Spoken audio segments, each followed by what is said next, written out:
Hello, my friend. Today I will tell you another long-forgotten legend. Close your eyes and let the magic transport you to Middle-earth. Our journey begins.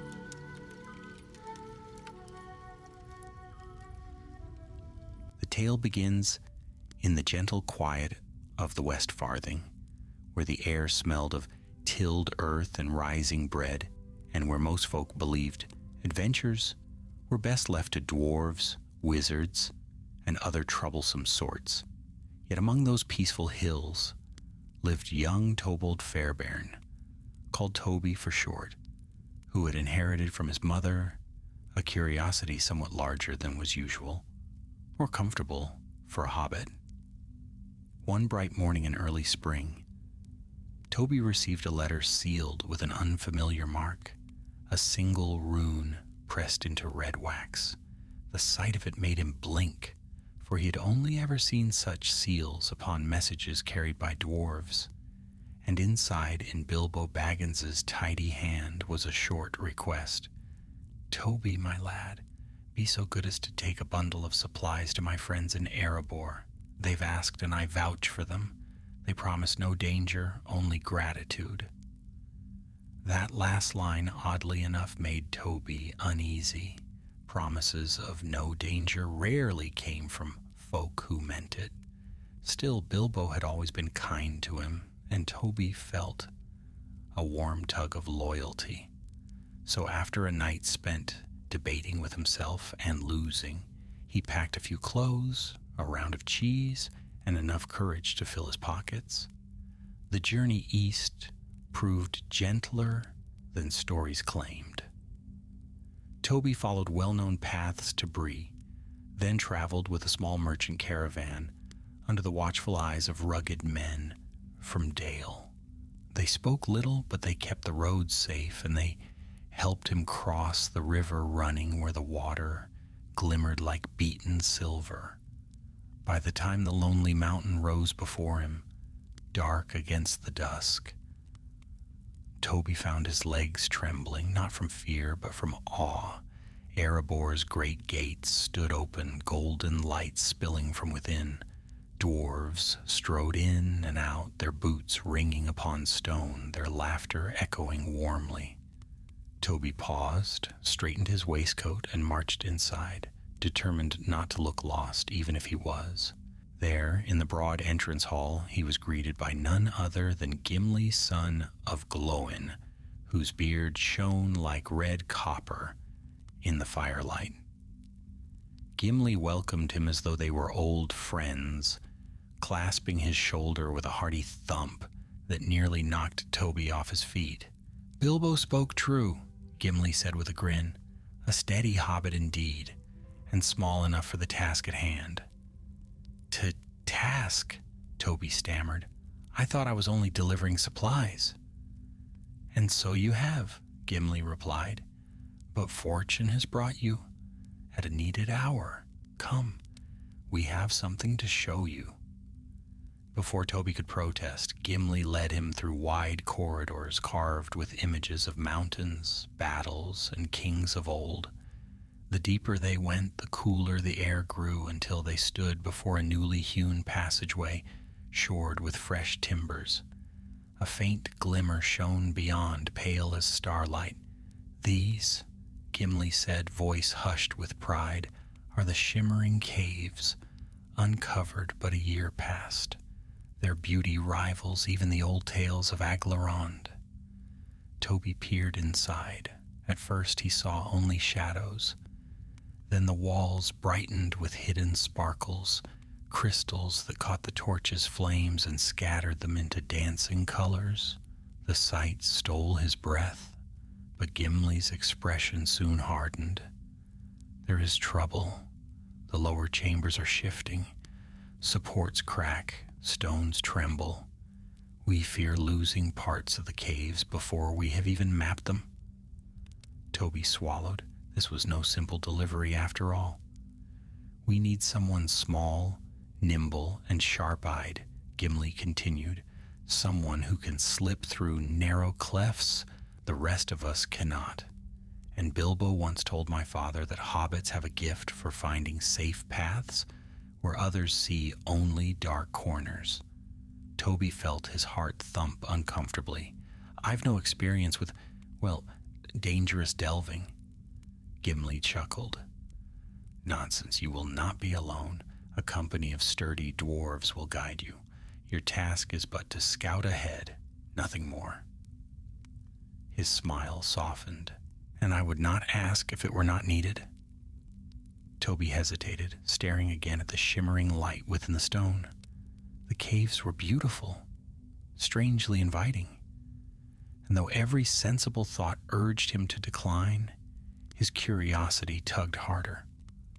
What must I do? He asked quietly. Gimli's eyes brightened. Come at dawn. We begin the survey then. If we can reach the lower chamber and place new supports, the caves will be saved. Thus, with a mix of dread and wonder swirling in his chest, Toby followed Gimli back to the guest hall. He lay awake long after the torches dimmed, listening to the slow, steady heartbeat of the mountain. Whatever awaited him in the shimmering caves, he sensed his life in the Shire would never feel quite the same. And yet, for reasons he could not explain, he did not mind. Dawn came softly to the lonely mountain, its first pale rays glinting upon stone battlements and golden doors. Toby rose with a fluttering in his stomach that felt rather like a nest of unsettled sparrows. He dressed quickly, tightened his belt, mostly for comfort rather than bravery, and made his way to the appointed meeting place near the new delving. Gimli awaited him with 4 other dwarves, Beaufrey, broad-shouldered and steady-eyed, Nardi, whose long brown beard was braided with copper rings, Runa, sharp-witted and quick as a striking hammer, and Keld, the quietest of the lot, but with hands so sure they seemed carved from the mountain itself. Their packs were neatly strapped, their tools gleamed, and their expressions held a mixture of pride and concern. Good, Gimli rumbled as Toby approached. You are prompt. That is a fine start. Toby nodded, trying to look as though promptness had always been his strongest quality. Gimli handed him a small lantern of dwarven make, cunningly wrought with a crystal lens. This will burn long and steady. Keep it high and trust the gleam it casts. The crystals in these caverns answer to light in curious ways. With that, the company stepped into the dim passage, their boots falling in a steady rhythm. The air smelled of clean earth and new stone, like a storm breaking far underground. Toby walked just behind Gimli, feeling smaller than usual, and more aware of every sound. The whisper of shifting dust, the drip of unseen water, the faint hum of the mountain's deep heart. The tunnel widened as they advanced. Soon they reached a great chamber where crystal outcroppings jutted from the walls in sweeping arcs. Lantern light fractured across their surfaces, casting pale blues and greens that shimmered like moonlit rivers. Even the dwarves, seasoned as they were, paused to admire the natural beauty. The upper halls are stable, Beaufrey said, tapping a timber support with his thick knuckles. But beneath this floor lie older cuts, long unused. It is there the trouble lies.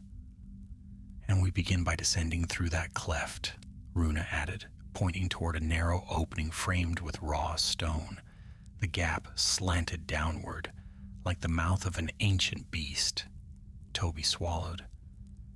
I suppose I go first? Aye, Gimli said gently. Only the first stretch. We follow close behind.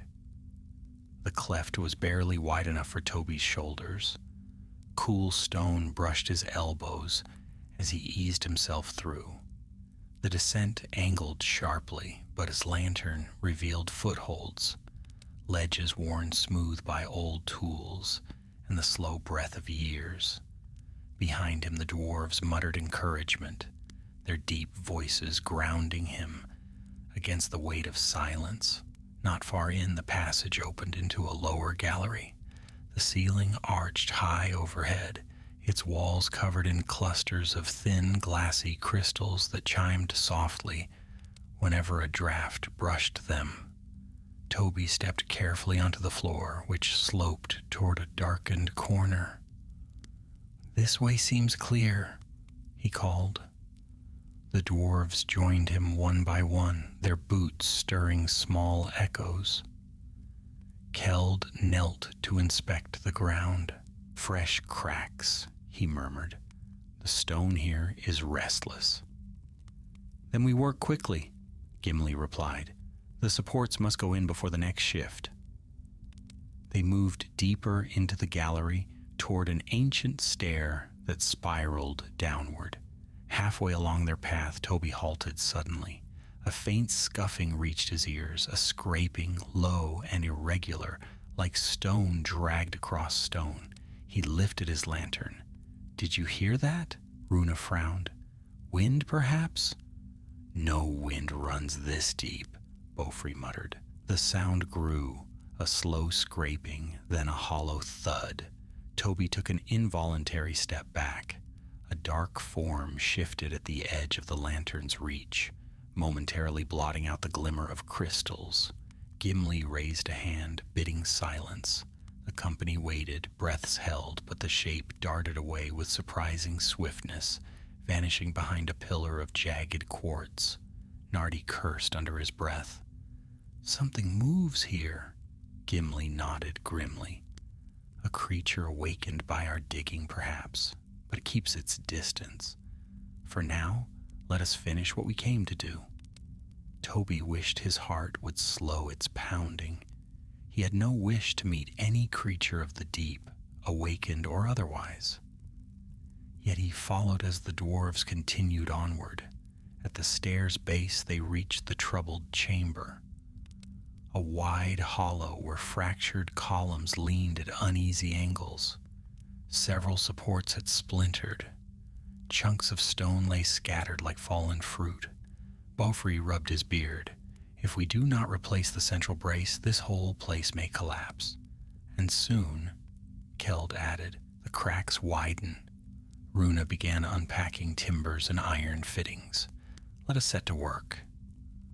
The dwarves labored swiftly, their skill evident in every movement.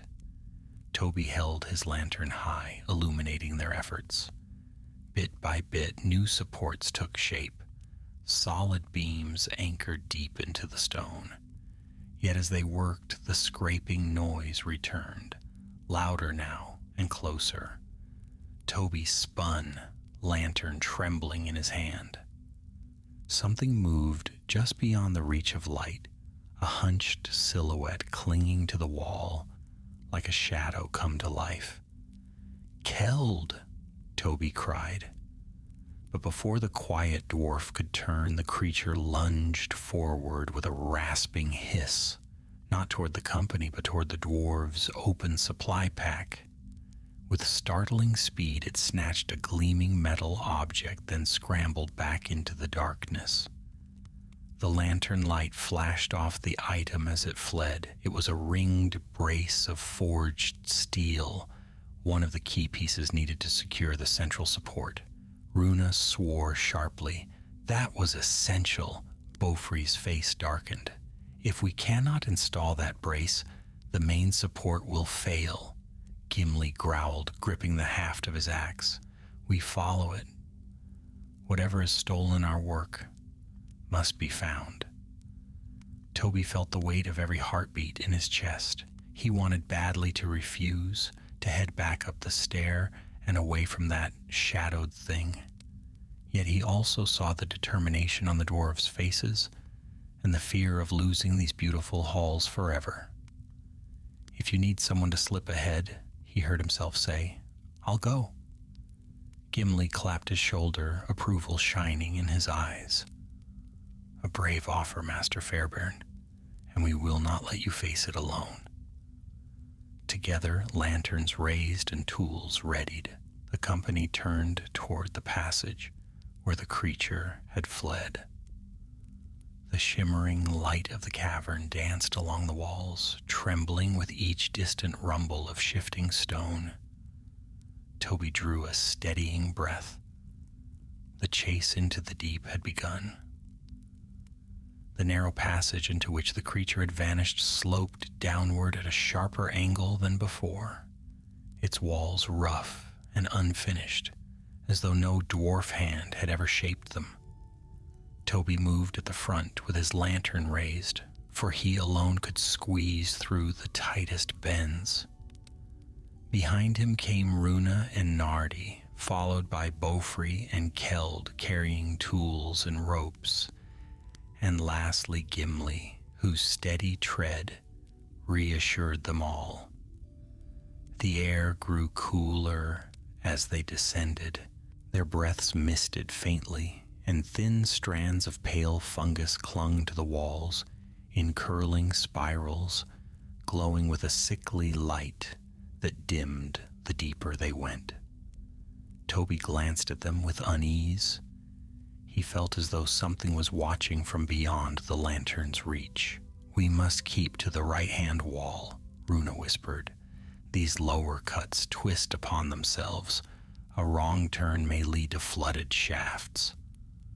Toby nodded and pressed onward. Every few steps he paused to listen. The creature had moved swiftly, but its path was not silent.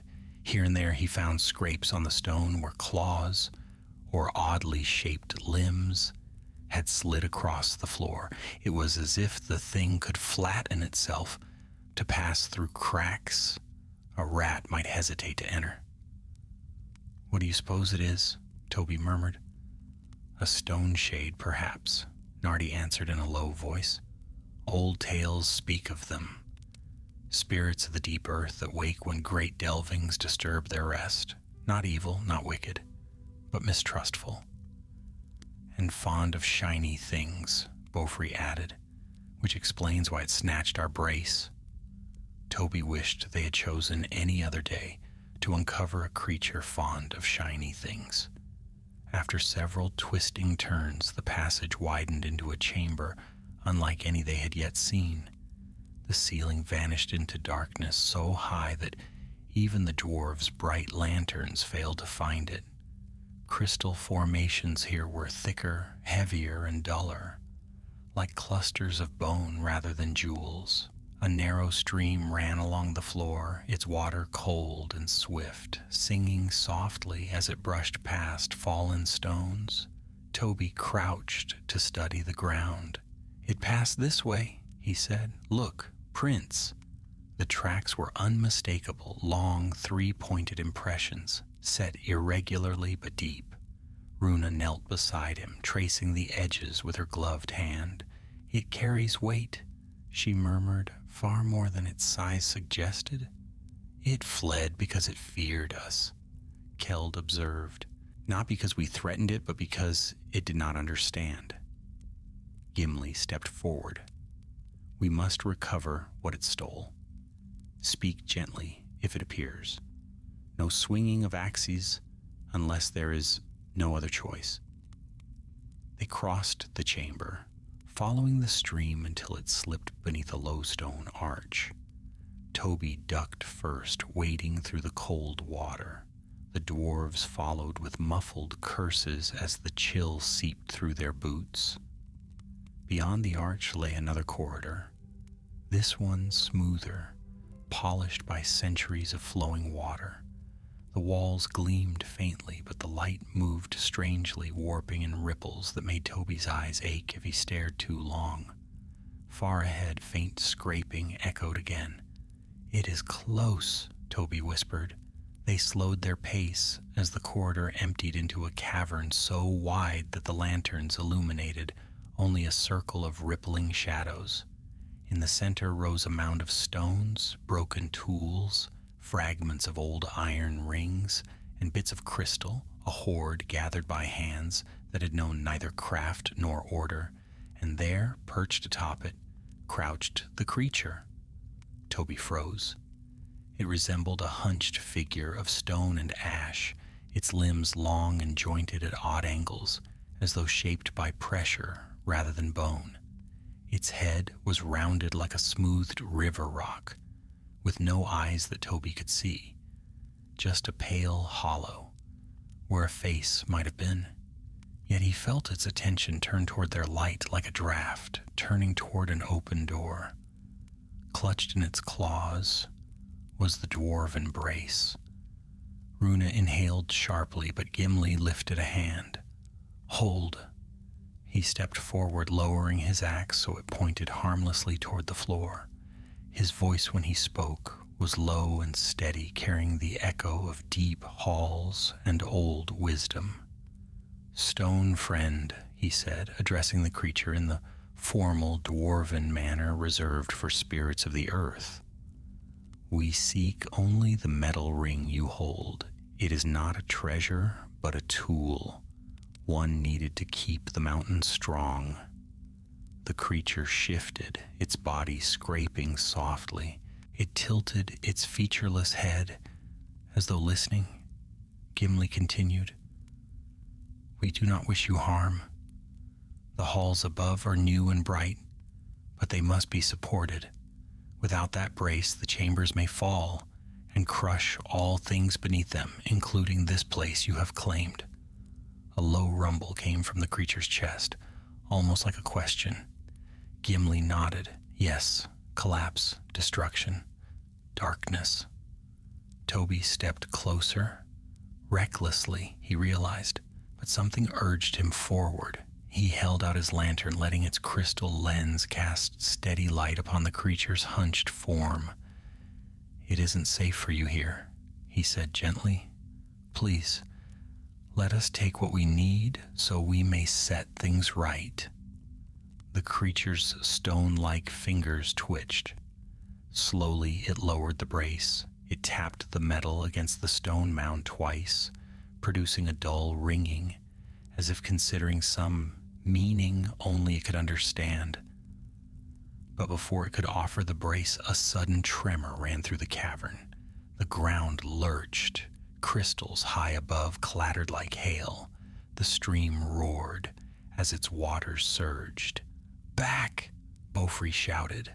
A thunderous crack split the air as a portion of the ceiling gave way near the far wall. Rocks tumbled in a deadly cascade. The creature recoiled with a sharp rasp, clutching the brace once more, its strange horde scattering around it. "Toby!" Gimli shouted. "Come away!" But Toby could not retreat. A boulder the size of a pony crashed down between him and the dwarves, cutting him off from the others. Dust billowed. The lantern flickered wildly. The creature scrambled down from its mound, not toward escape, but toward him. Toby stumbled back, heart hammering. The ground shuddered again, and a deep groan echoed through the chamber like a sleeping giant turning in anger. "Toby?" Runa's voice rang from behind the fallen stones. "Can you hear us?" "Yes," he shouted back, coughing. I'm all right." He turned to find the creature only a few paces away, its hollow face tilted. It extended one long limb and touched the stone beside him as if testing its stability. Then it tapped the ground twice, just as it had tapped the brace earlier, and fixed its posture toward a narrow gap near the chamber wall where the collapse had not yet reached. "You want me to follow?" Toby asked weakly. The creature tapped the ground again, urgent now. Gimli's voice reached him faintly. "Toby, hold fast. We will clear a path." But stones continued to fall, and the trembling worsened. Dust swirled so thick that the lantern light dimmed to a muted glow. The creature tapped the ground once more, then slipped toward the narrow gap, pausing only to ensure Toby had seen the way. He understood. The creature knew escape paths the dwarves had never mapped. "I'm going," Toby called over his shoulder. "I'll find a way around." He followed the creature into the crack as another shudder split the chamber behind him. Thus, the fellowship of dwarves was separated, and Toby found himself plunged deeper into the unknown, guided only by a lantern and the mysterious being of stone and shadow that now led the way. The narrow gap through which Toby squeezed felt more like the throat of some ancient creature than a natural fissure. Stone pressed close on either side, cold and uneven, scraping his elbows as he followed the dim outline of the stone shade ahead. Its movements were swift, but oddly graceful, like a shadow guided by instinct rather than sight. Toby's lantern cast trembling rings of light along the cramped passage, and each flicker seemed to chase away another corner of foreboding darkness. Behind him, the distant clamor of falling rock slowly faded.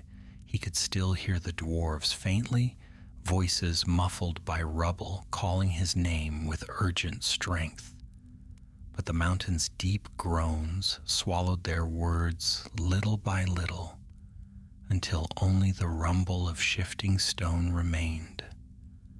The stone shade paused at a fork, where two narrow tunnels branched in opposing directions. It tapped a claw lightly upon one of the stone floors, once, twice, echoing the strange signal Toby had already begun to recognize.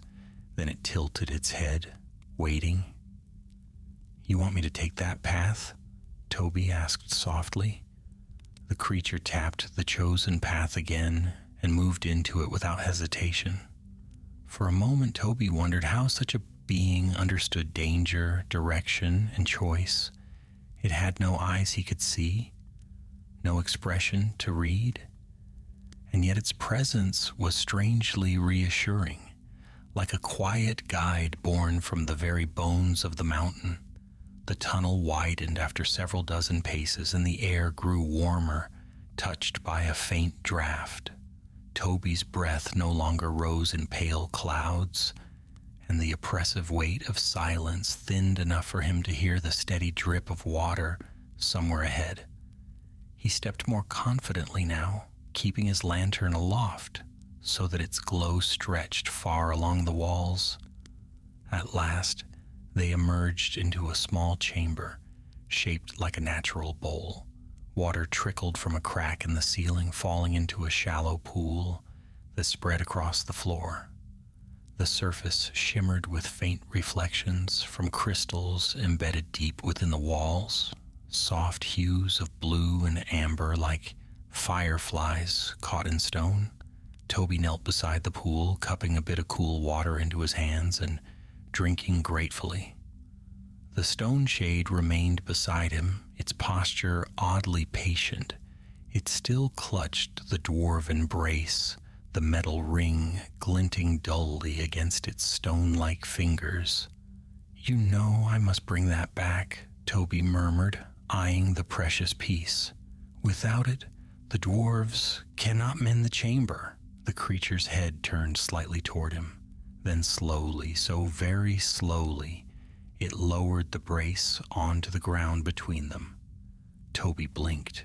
"You trust me with it?"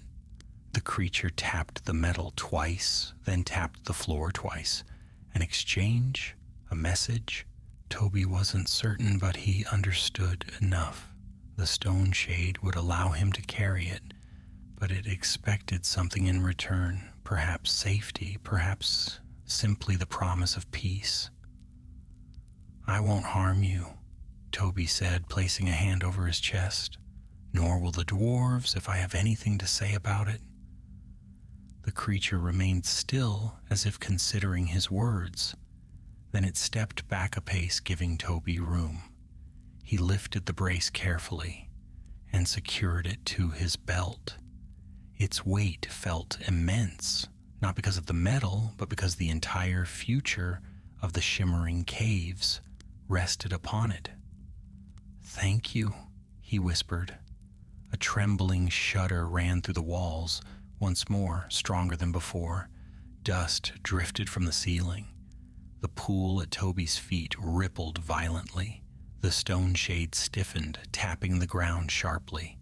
It turned toward another tunnel branching from the chamber, one larger than the others, sloping upward rather than down. "Is this the way out?" Toby asked breathlessly. The creature tapped again, then began moving with urgent strides. The tremors grew louder, the mountain groaning in agony like a titan resisting collapse. Toby clutched his lantern and dashed after the creature, his heart hammering with fear and determination. The new passage rose steeply, its floor uneven with crags and ledges. Toby scrambled over jutting stones, slipping more than once but catching himself before he fell. The stone shade moved ahead, always at a distance that allowed him to follow without losing sight. The lantern's beam danced wildly across the surfaces, revealing cracks spreading like veins along the walls. A deep roar echoed behind them, a sound like an entire cavern giving way. Toby stumbled. "Hurry!" The stone shade reached a narrow ridge where a massive slab had fallen ages ago, forming a bridge across a dark chasm. It crossed with silent ease, but Toby hesitated at the edge.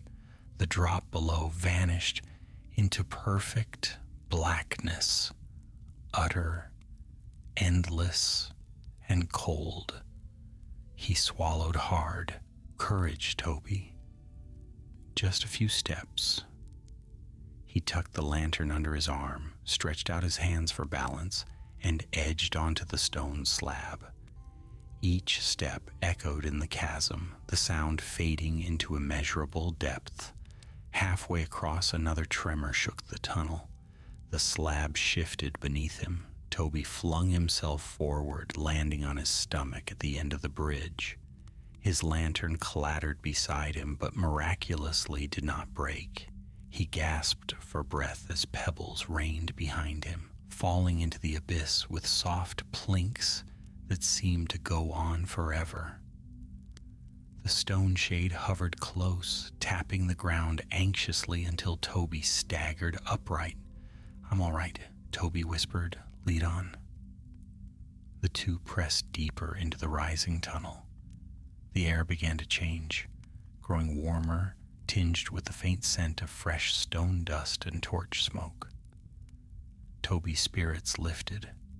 They were nearing a worked section of the caves, one shaped by dwarven hands. Sure enough, after several more bends, the rough passage opened abruptly into an old mining hall. Its floor was paved with squared stones. Lantern hooks lined the walls.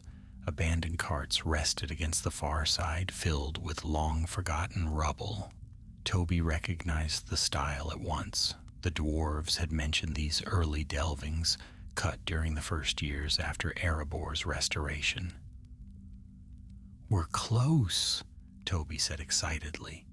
"This must join with the upper corridors."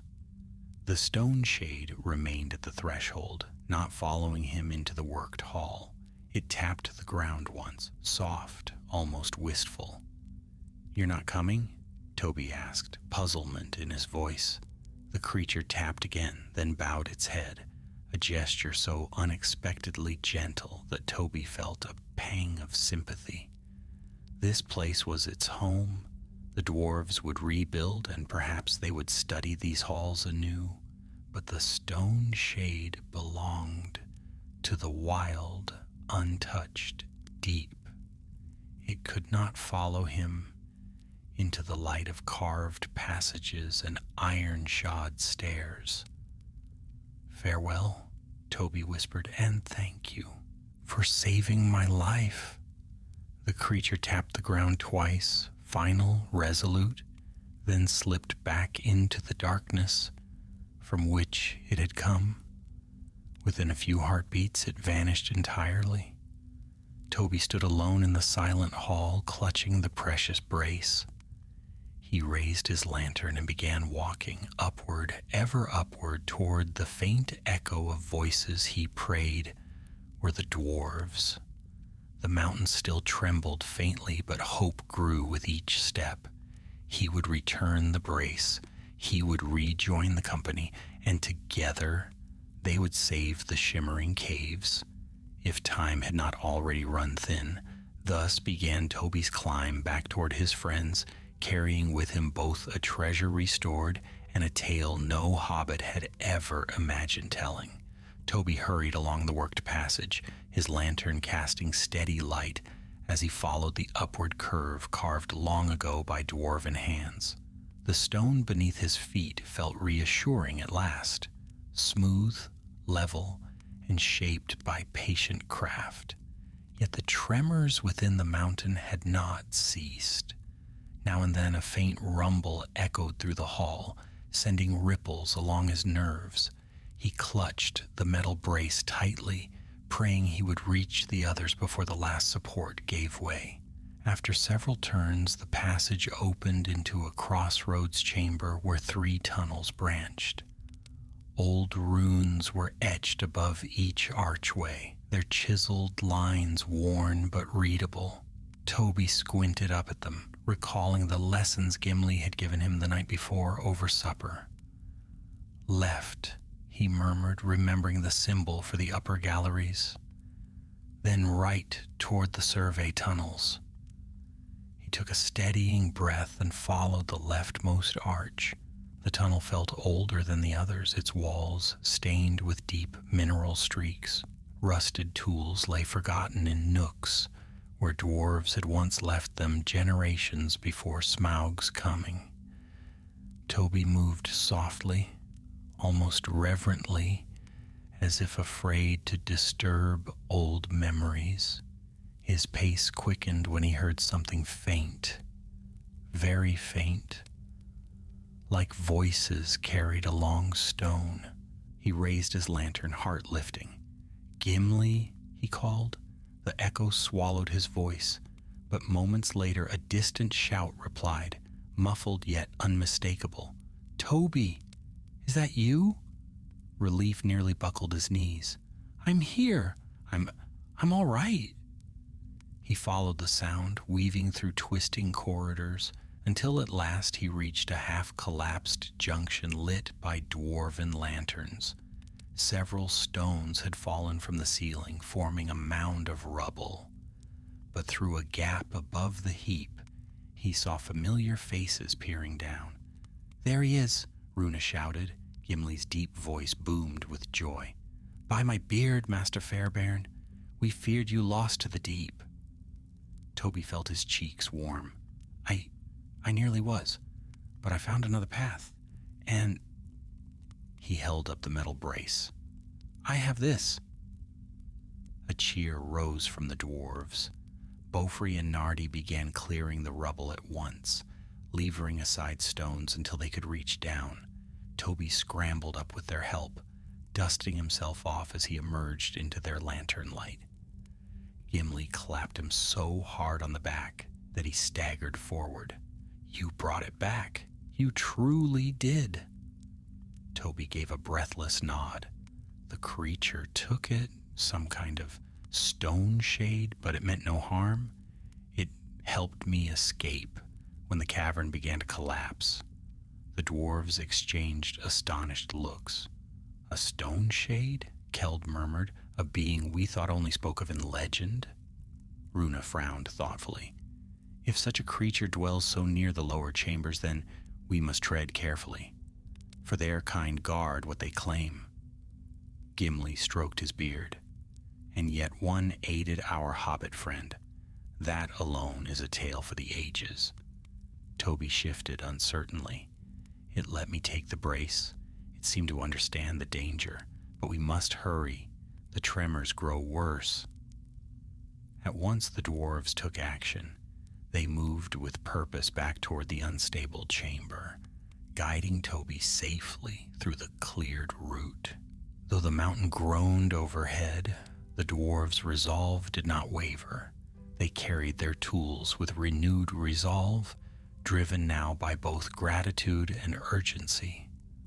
When they reached the lower gallery once more, Toby felt the air tighten, Dust drifted from the ceiling with every rumble, cracks spider-webbed across tall pillars that had once stood solid and strong. The unfinished support waited at the center like a wounded beast sagging under its own weight.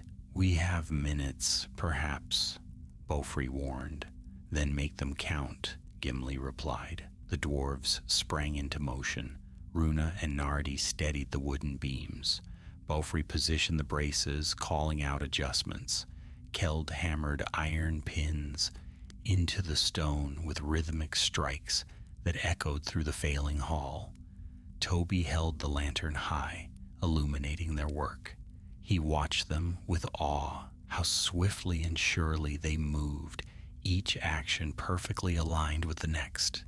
This was dwarven craft in its purest form, strength and precision joined in harmony.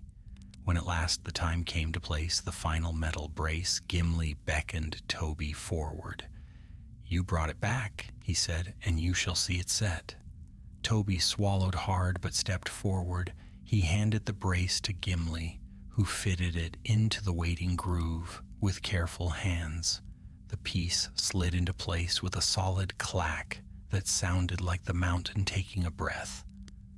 "Pins," Gimli called. Runa passed them. Nardi steadied the frame. Keld hammered them home with force that shook dust from the rafters. Each strike rang sharp and clear, echoing far into the tunnels. The moment the last pin sank home, a deep tremor surged through the floor. The lantern swayed.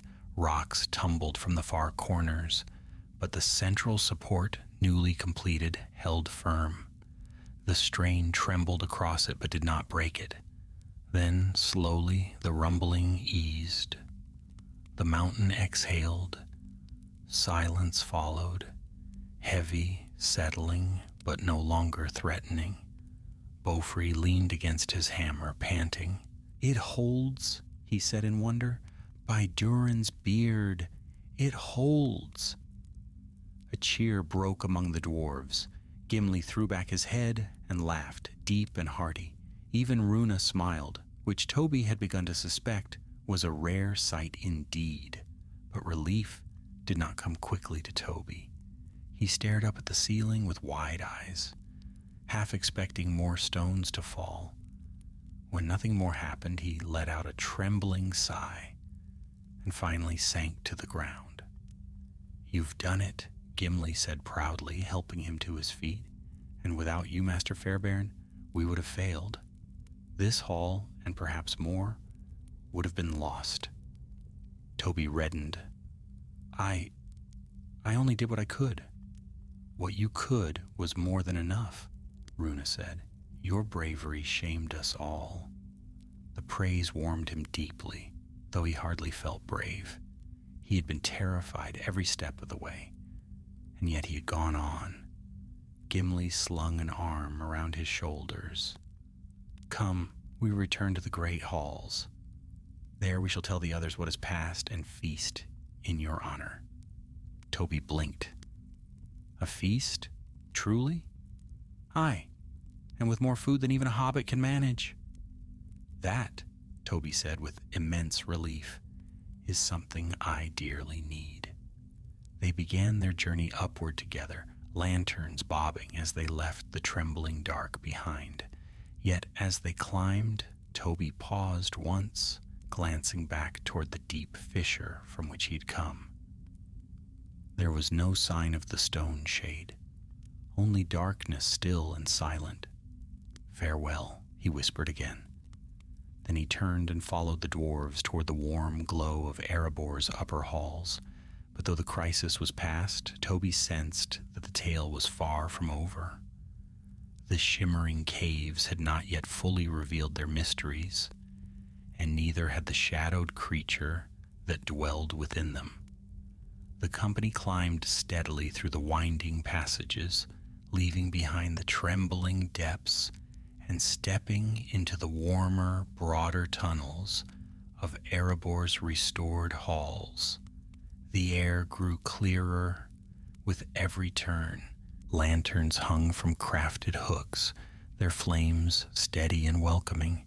Here the mountain felt alive in a different way, not wild and ancient, but strong with the steady heartbeat of dwarven craft and purpose. Toby breathed deeply. After the stifling tension of the lower galleries, this place felt like emerging from a dark forest into open fields again. Yet even as relief washed over him, his legs trembled from exhaustion and fading fear. Gimli noticed at once. "Lean on me if you must, Toby lad. No shame in it.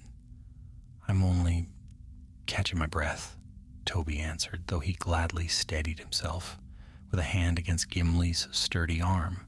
They passed through a carved archway wrought with images of the dwarf kings of old, Thrain, Thror, and their long lines of ancestors. The dwarves lifted their lanterns in brief salute as they walked beneath those ancient faces. Toby followed their example, feeling a shiver of reverence, for those eyes of stone seemed almost to watch their progress with approving solemnity. At last they reached a long stair that led upward into the main halls of Erebor. Voices echoed faintly from above, dwarves talking, laughing, clattering tools. The unmistakable scent of roasted meat drifted down the stair, which made Toby's stomach rumble loudly enough for Nardi to chuckle. "That is the sound of a hobbit who has earned his supper," Nardi said. "His breakfast, luncheon, and supper," Runa added with rare humor. When they reached the top of the stair, they entered the broad gathering hall, where pillars shone like polished obsidian and torchlight danced over golden inlay. The moment the company appeared, the dwarves working in the hall turned, murmuring in surprise at the dust, soot, and wear upon them. Beaufry stepped forward and raised his voice. "The supports hold. The lower galleries are secure." A cheer thundered through the hall. Tools clattered to the floor as dwarves rushed closer, forming a tight circle around the returning company. Questions flooded them: how close the collapse had come, whether any were hurt, what dangers they'd faced. Gimli lifted a hand, commanding quiet. "The tale is long and best told over food and drink. Bring bread and ale and let this small hero rest his feet." Dozens of eyes turned toward Toby. His ears burned. Truly, there's not much to... But Gimli would not allow modesty. "Nonsense. You followed the stone shade into the deep, returned with what was taken, and guided us through danger. I have known dwarves with less courage." A murmur of awe rippled through the listeners. Few had ever seen a stone shade. Fewer still believed they existed outside of tales told by elders beside banked hearths. Toby, flustered beyond hope, rubbed the back of his neck. It wasn't exactly courage, more like doing what had to be done. "That," Runa said firmly, "is courage."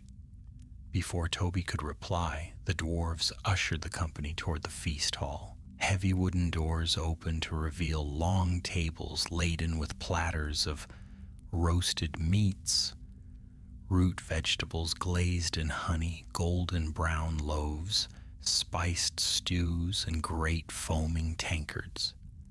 It seemed the cooks had already begun preparations for the evening meal, but upon seeing the returning survey crew, they hurried to bring more. Toby was guided to a seat beside Gimli at the center table.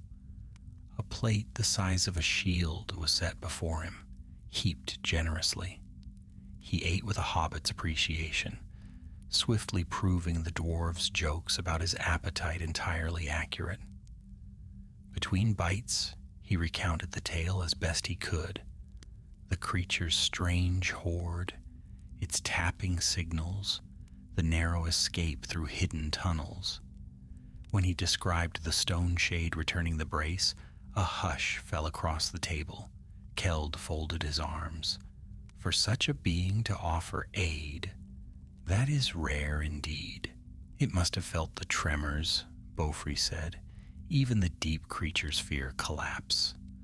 Runa nodded, and it understood Toby, or chose to trust him. Gimli leaned close, his eyes shining. You bridged a gulf few ever cross, Master Fairbairn. A hobbit befriending a spirit of the mountain. I dare say such a tale will echo for years. Toby blushed so deeply that he nearly dropped his fork. Please don't let it echo too loudly.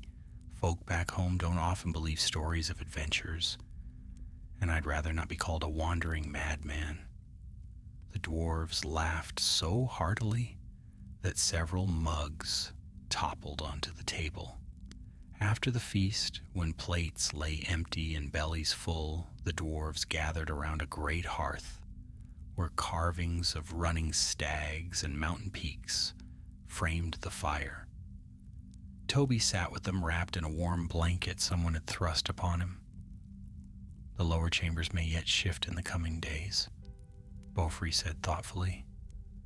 But the main support is sound now, thanks to the brace, and thanks to Toby, Gimli added. The hobbit sipped from a steaming mug of spiced tea. His hands finally stopped trembling. Warmth seeped into his bones, and though exhaustion settled upon him like a heavy cloak, he felt a swelling sense of pride he dared not voice. Yet even amid the comfort, his thoughts drifted to the stone shade. Its quiet taps echoed faintly in his mind, not frightening now, but strangely mournful. You're still thinking about the creature? Runa observed. Toby nodded. I hope it is safe. The collapse was near its home. It has dwelt in the deep long before we began our new delving, Keld said. It will find another hollow. Such beings know the mountain better than any map-maker. Gimli leaned forward. Should it appear again, we shall show it respect. Any creature that aids a friend of Erebor is no enemy of ours. The fire crackled. Dwarven voices hummed around him. Toby felt sleep tugging at him, even as he tried to remain awake. He had not rested truly since the morning before. Gimli rose to his feet. Come, Toby. You have earned a bed softer than any stone bench. Toby followed him into a quieter passage. Torchlight flickered across the carved walls, illuminating scenes of Durin's folk reclaiming their mountain, mining gems, forging mighty blades. They reached a small guest chamber furnished for hobbit comfort. Gimli had seen to it himself. A thick quilt lay folded at the foot of a low bed, and a brass lantern cast warm golden light across the room. Rest well, Gimli said. Tomorrow, if the mountain remains steady, we shall inspect the shimmering caves together. You must see them in their full glory, now the danger has passed. Toby settled onto the bed, which felt softer than clouds. I'd like that, he murmured sleepily, though I hope there are no more creatures waiting. Gimli chuckled. No creature of the deep would dare challenge a hobbit brave enough to face the mountain's wrath. Sleep, Toby Fairbairn. Erebor watches over you. The door closed gently and Toby slipped beneath the quilt. The weight of the day pressed down soft and heavy, and his eyelids fluttered shut. Yet just as sleep claimed him, a faint tremor whispered through the stone. Not a threatening one, nothing like the violent quakes from before. It was light, rhythmic, distant, almost like tapping. Toby opened his eyes in the dimness, listening. Once, twice, then silence. Perhaps it was only memory. Perhaps the mountain settled.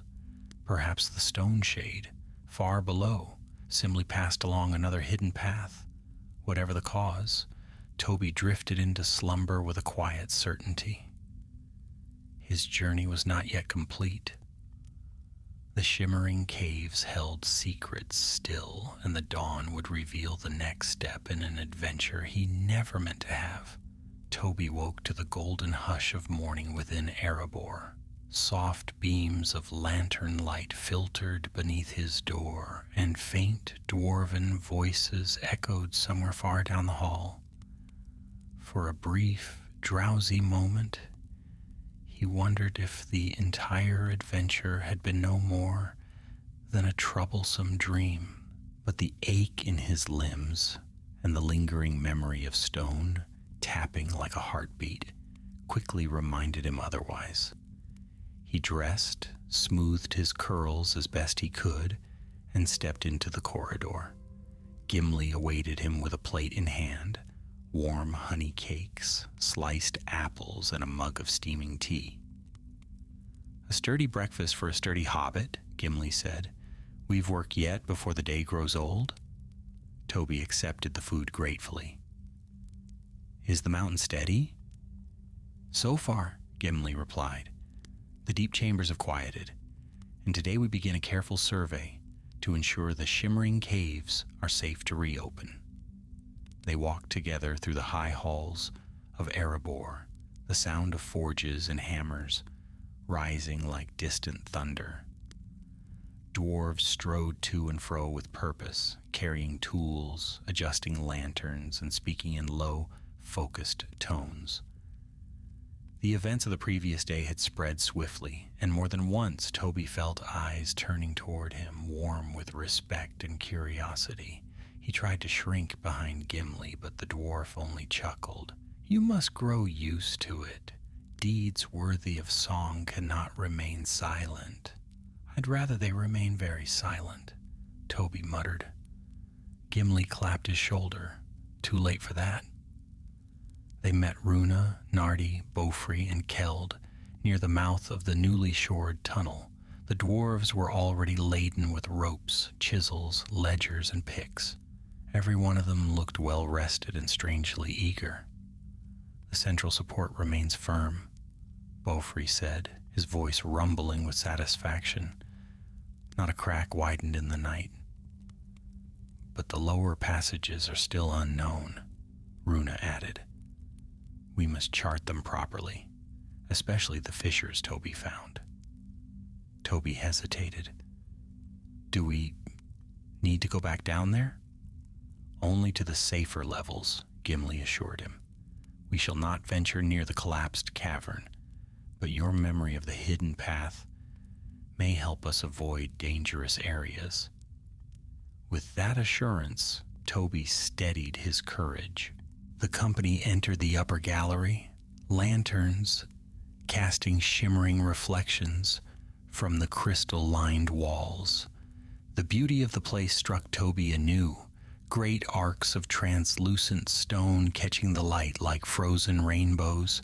The tremors had not marred this chamber, and it still felt peaceful, as though the mountain itself guarded its loveliness. They walked along the familiar routes until they reached the point where the main tunnel bent toward the deeper chambers. Fresh timbers supported the roof, fitted expertly by the dwarves overnight. Runa inspected each brace with a critical eye. "Solid," she murmured, "but we should review the adjoining corridor as well." Keld crouched near the floor, brushing aside loose dust. "The stone shade passed this way too." Toby glanced at him. "How can you tell?" "These marks," Keld said, pointing to faint, claw-like impressions, light but deliberate. "It traveled in haste." Toby's thoughts stirred. "Do you suppose it returned to its lair?" "Likely," Runa said. "Such creatures rarely linger near worked stone."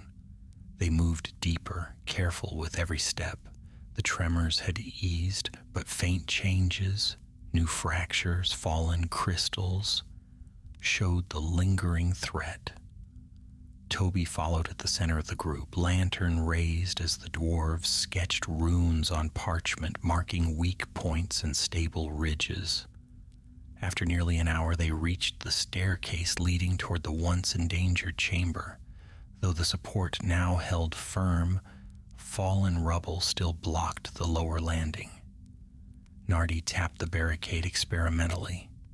"We'll clear this another day," he said. "No haste needed." Gimli nodded. "Aye, today we map." Toby exhaled with relief. He had no wish to return to the cavern that had nearly buried him. Instead, they turned down an adjacent corridor, a route the dwarves had begun to explore before tremors halted their work weeks ago.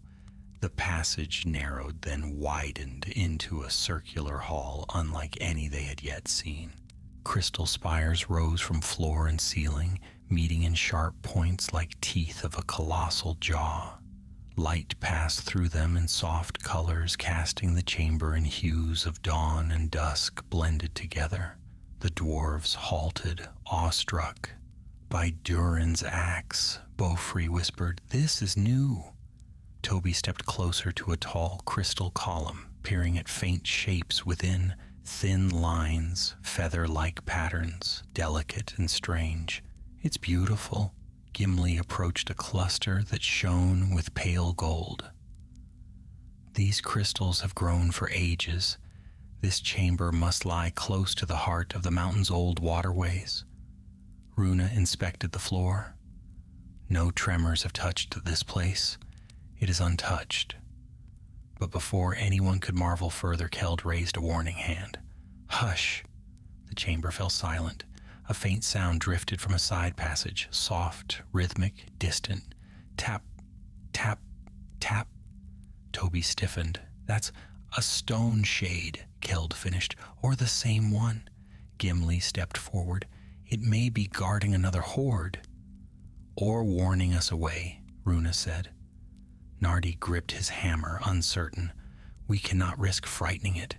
If a creature of the deep panics, it may cause more collapse." Toby swallowed. "It helped me. Perhaps it will understand us again." Gimli turned to him. "Would you speak to it if it appears?" Toby hesitated, but the memory of the creature's gentle tapping tugged at him. "Yes," he said, "I'll try." They moved cautiously toward the sound, stepping quietly along the curved corridor. The tapping grew clearer, slow, measured, neither hostile nor panicked. Toby felt its rhythm like a whisper, urging him onward. The passage opened into a smaller chamber, shadowed and uneven. There, near a jutting stone, stood the stone shade. It lifted its head when the lantern light reached it. Its body, shaped of gray stone and darker seams, looked unchanged, except for something Toby had not noticed before. A fracture ran along one of its arms, thin but fresh. "You're hurt," Toby breathed. The stone shade tapped once, acknowledgement perhaps. Then it tapped the ground twice in a softer tone, almost questioning. Gimli stepped forward but kept respectful distance. "Stone friend," he said in the deep dwarven tongue, "we mean no harm. We seek only to study the chambers." The creature tilted its head toward Toby again. He stepped closer, gently. "We repaired the support," he said. "The halls are safe now." The creature tapped twice. Recognition? Relief? Then slowly it turned and touched its fractured arm to the wall, scraping lightly. A flake of stone fell away. Toby saw then that the creature was not merely injured, it was weakening. The tremors had shaken more than the halls. "What does it want?" Nardi whispered. Toby watched the stone shade as it gestured toward the crystal walls, then toward itself. A faint, rumbling sigh escaped its chest. "I think," Toby said slowly, "it wants a safer place.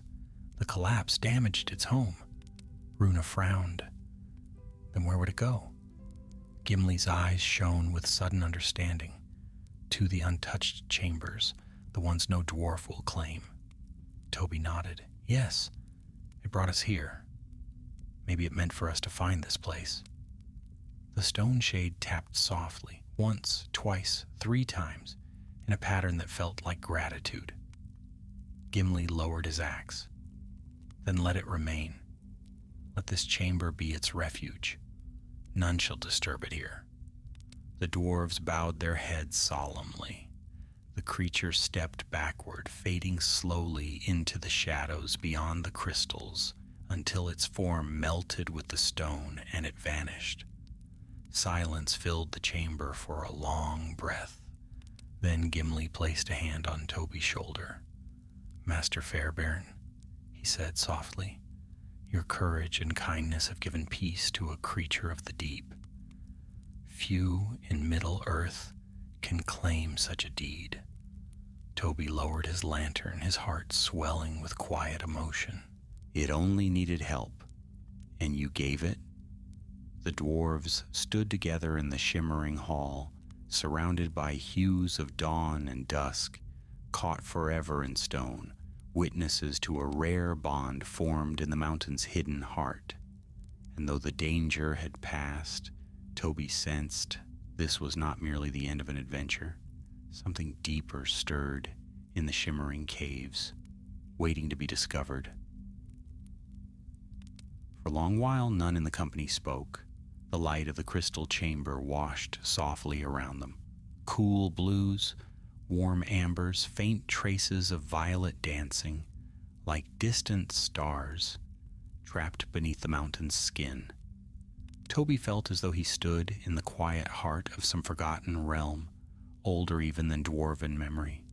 The stone shade's departure left behind an echo, a stillness that was not empty but watching, as if the mountain now regarded him with patient interest. At last, Gimli exhaled, the breath slow and steady. "We shall mark this chamber," he said, "and seal it from careless feet. This place belongs to another." Runa nodded. "A sacred space deserves respect." Beaufrey raised his lantern higher, gazing into the crystalline heights. "There is beauty here beyond craft. It must remain untouched." The dwarves spoke no more on the matter. Their decision was made with the quiet certainty of their kind, solid, enduring, and respectful of the deep. Toby felt a small swell of pride knowing the stone shade would not be troubled by miners' picks or curious wanderers. "Come," Gimli said gently. "We have more halls to survey before the day grows old." They left the chamber behind, walking along the gently sloping corridor, though Toby glanced back once and thought just for a moment that he saw a faint shift in the shadows, as if the stone shade watched in silent farewell. But when he blinked, the shape was gone, leaving only the shimmer of crystal. The next few hours passed in steady work.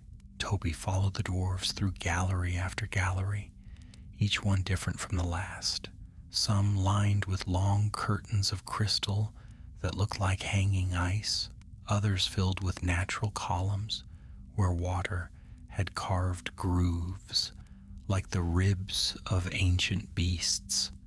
The tremors had left their mark here and there with fallen shards and fresh cracks, but no danger lurked in these mid-level halls. Nardi paused to measure the span of an archway.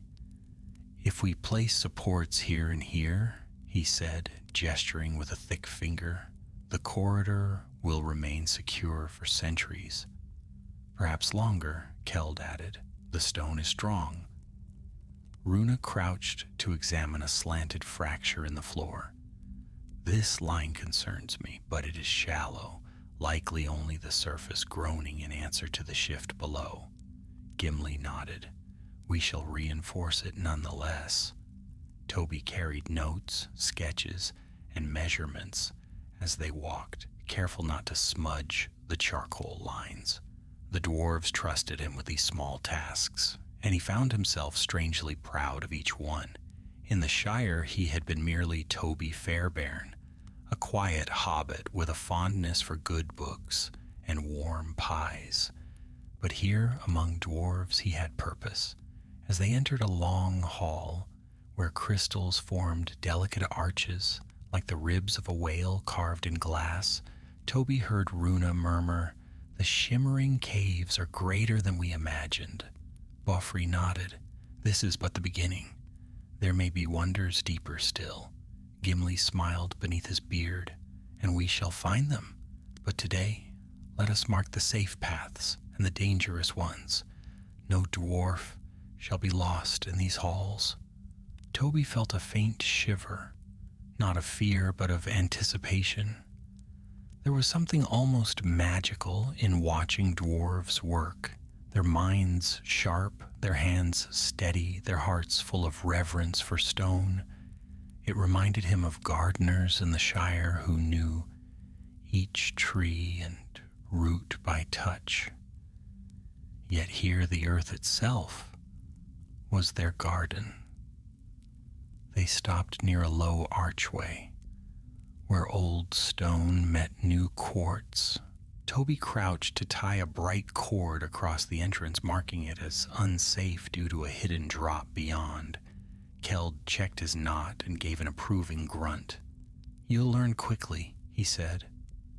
"Only because I don't want to fall into anything," Toby replied, wiping dust from his hands.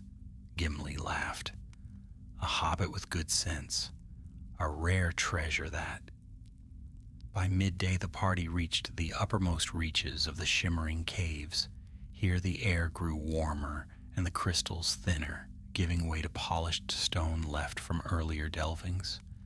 Lanterns hung from iron hooks, gleaming faintly. "We'll rest here," Gimli said, lowering his pack.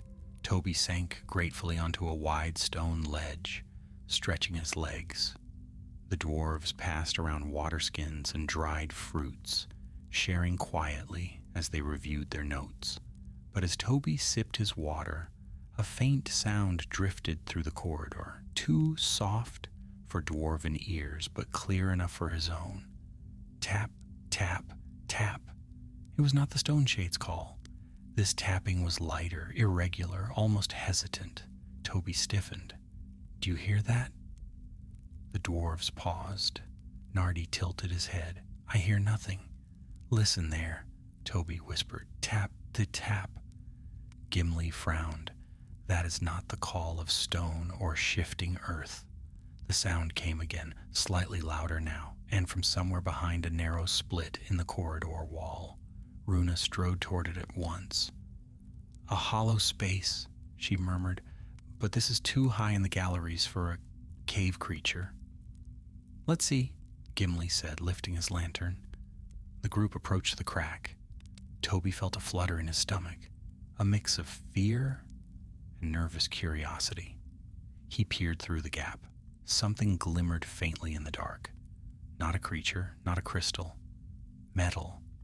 A small metal carving lay wedged between stones, a figurine no larger than a mouse, crafted in the likeness of a running stag. Its surface shone with ancient polish, worn by years untold. "What's that doing here?" Toby murmured. Bofri's breath caught. "By Durin's crown, that is no trinket. It's a relic from the halls of Thror himself."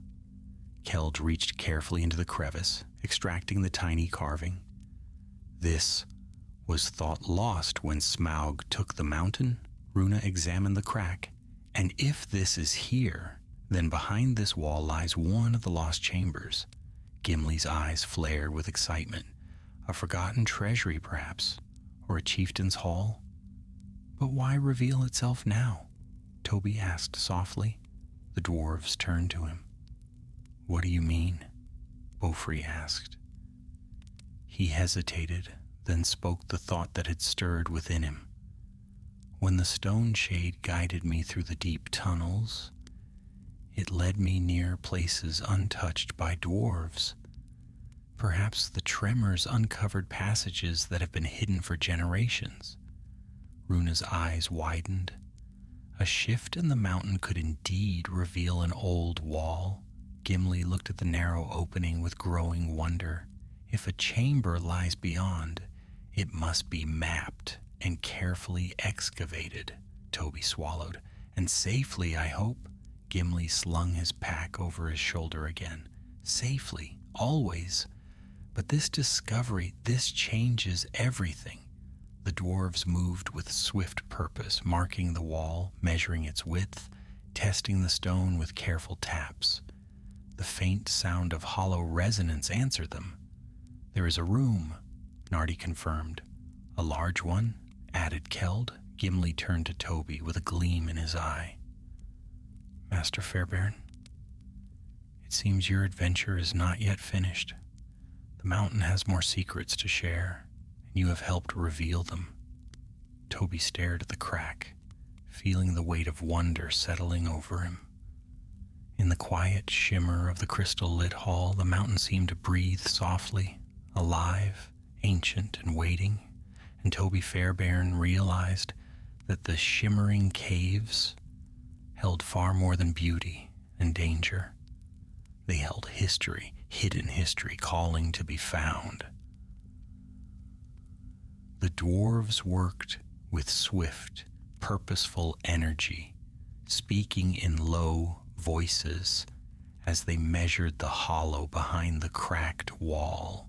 Toby watched, lantern in hand, as Gimli traced runes along the stone, marking where a careful cut might reveal the hidden chamber.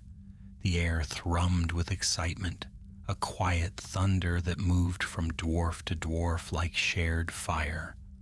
Beaufry knelt beside the crevice, studying the old metal carving of the leaping stag.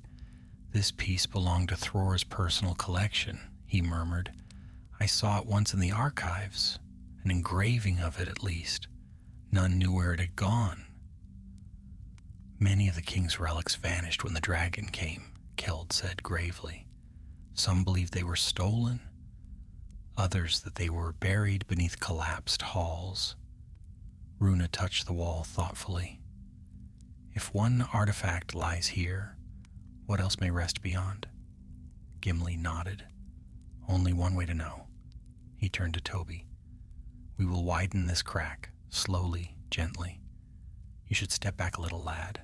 The stone may shift." Toby did as told, though he remained close enough to see. His heart beat quick and expectant. This was no longer the fear-filled pulse of yesterday's danger, but the thrill of discovery. He felt like a child again, listening to old stories of buried treasure. Beneath the green hill country, the dwarves unpacked small chisels designed for delicate work. Nardi tapped at the narrow seam, widening it just enough for Runa to slide a slim lantern inside. A warm glow flickered through the gap. "I see stonework," she murmured. "Smooth, crafted." Gimli's eyes brightened. "Then it is indeed a room." "And large," Runa continued. "The light does not reach the far end." She pulled the lantern back. "We must cut here along this line." Beaufry, Nardi, and Keld positioned themselves and began the slow work of carving out a section of the wall. Each tap was measured, every flake of stone gathered with care, for even the slightest haste could risk a collapse or damage a relic within. Toby sat on a low stone and watched, eager but anxious. Hours passed as the dwarves worked in steady rhythm. Thin cracks spread under their controlled chisels until at last a slab of stone loosened and fell outward with a dull thud. A breath of stale, cold air flowed from the opening. They had done it. The dwarves froze, listening, waiting for any ominous shift. But the mountain remained still. At last, Gimli lifted his lantern and stepped through the opening. "Come," he said, "but tread with care. This place has slept long." Toby followed behind the dwarves, heart pounding, lantern held close to his chest. He stepped into the hidden chamber and stopped in astonishment. The room was vast, broader than any hall they had surveyed that morning. Its high ceiling curved in grand arches, supported by thick pillars carved with intricate dwarven patterns. Dust lay thick as snow along the floor, undisturbed for generations, Yet beneath it Toby glimpsed the faint gleam of metal and stone, treasures half buried by time. "This," Beaufry whispered, voice trembling. "This is a royal archive." Gimli knelt beside a long table carved directly from the stone floor. Upon it lay cracked ledgers bound with iron clasps, their pages brittle but still legible. Tools of fine craft rested nearby, chisels etched with gold runes, decorative hammers shaped like tiny mountains, and a mithril ruler so slender and perfect that it gleamed even beneath the dust. "This is no simple archive," Runa said quietly. "These are the workrooms of Thror's own record keepers. That table was for mapping the mountain's veins. Look, the ancient designs are etched upon it." Toby stepped forward, brushing dust from the tabletop. Beneath lay a carved map, faded but unmistakable, of the lonely mountain itself. "A map of the deep places," he murmured, "of passages long forgotten." Gimli leaned close, tracing the etched lines with reverent fingers. "This shows tunnels never marked in our current archives, mines abandoned long before Smaug came." Keld stood at the center of the room, gazing toward a far corner where something large was covered by a thick cloth, stiff with age. Something rests beneath that shroud. He approached and lifted the corner gently. Underneath stood a tall, iron-bound chest, its locks adorned with runes so old that even Gimli had to squint to read them. "Durin's Light," Gimli whispered. "This chest belongs to the royal line. No dwarf has laid eyes upon it for more than a century." Beaufry brushed dust from the lid. "Do you think the keys still exist?" Runa tapped the lock carefully. "No key needed? The clasp is broken?" "Then open it," said Keld. Gimli nodded. Runa lifted the lid and gasped. Inside lay a trove of relics. Small artifacts of gold and mithril, delicate carvings, jewel-set emblems, and scroll cases bound with silver threads. At the top rested a circlet of polished steel, inlaid with opals, too simple for a crown, too fine for a tool. Gimli held the lantern high. "This circlet belonged to Thror's son Frerin," he murmured. "Lost in the great wars, his remembrance was nearly forgotten." Toby's breath caught. He had never seen dwarven treasure, not true treasure, ancient and storied, shaped by hands that had lived through ages men could scarcely imagine. But something else drew his attention. A set of scroll cases carved with symbols he did not recognize. Their designs were jagged, flowing, almost organic. Keld noticed his gaze. Those are from the old alliances, trades with folk beyond the mountain, perhaps even the folk of the Iron Hills." Toby lifted one carefully. The case felt surprisingly warm to the touch. "Gimli," he said slowly, "what if some of these hold knowledge long lost? Maps, histories, records of things forgotten before Smaug drove the dwarves out?" Gimli's eyes gleamed. "Then this discovery is greater than any gem or gold. Knowledge is treasure that strengthens the halls more than stone or silver." As they sorted the relics, Toby found himself near the edge of the chamber, where dim light revealed a narrow archway leading into deeper shadow. "Another passage," he called. The dwarves gathered around it. "This is no simple doorway," Runa said. "This leads further inward, to a hidden wing. Look at the markings. This was a private archive." Gimli frowned thoughtfully. "We should not venture in without proper support. The air is heavy. It may not be safe." Beaufry nodded. "We'll return with proper gear."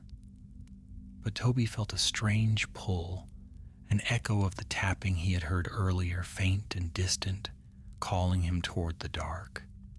For a moment he imagined the stone shade standing there, beckoning, but no creature moved. Only cold air drifted from the archway. "We should leave for now," Gimli said. "We have seen enough for one day." They covered the chest once more, marked the chamber's entrance, and prepared to return to the upper halls. But as Toby stepped through the broken opening, a faint tremor ran beneath his feet. Not violent, not dangerous, but unmistakably rhythmic. Tap, tap, tap, from deep within the hidden wing. Toby shivered. The mountain was not done speaking. The rhythmic tremor faded as quickly as it had come, leaving the dwarves in a heavy silence. Toby stood frozen just beyond the broken wall, lantern trembling slightly in his hand. The faint tapping still echoed in his memory, soft, deliberate, unmistakably intentional. Gimli stepped beside him, brow furrowed beneath his red gold helm. "You heard it as well, lad?" Toby nodded. "Yes, like before, as if the mountain were calling." Runa exchanged a glance with Bofri. "The stone shade would not wander into carved chambers," she murmured. "Its kind avoids such places." "Yet something moves," Keld added quietly, "and not a trick of settling stone." Gimli placed a firm hand on Toby's shoulder. "Whatever lies beyond that arch is ancient. The air there is stale. We must not tread recklessly." His voice lowered. "Even Thror sealed these archives for reasons we do not yet know." The dwarves replaced the slab they had removed with temporary supports before continuing down the corridor. As they walked back through the crystalline halls, Toby felt a shiver, one that had nothing to do with cold. He could not shake the sense that the faint tapping had been meant for him alone, like a whispered message behind a closed door. They reached a broad platform carved like a terrace overlooking the lower galleries. Fresh beams reinforced the adjoining walls.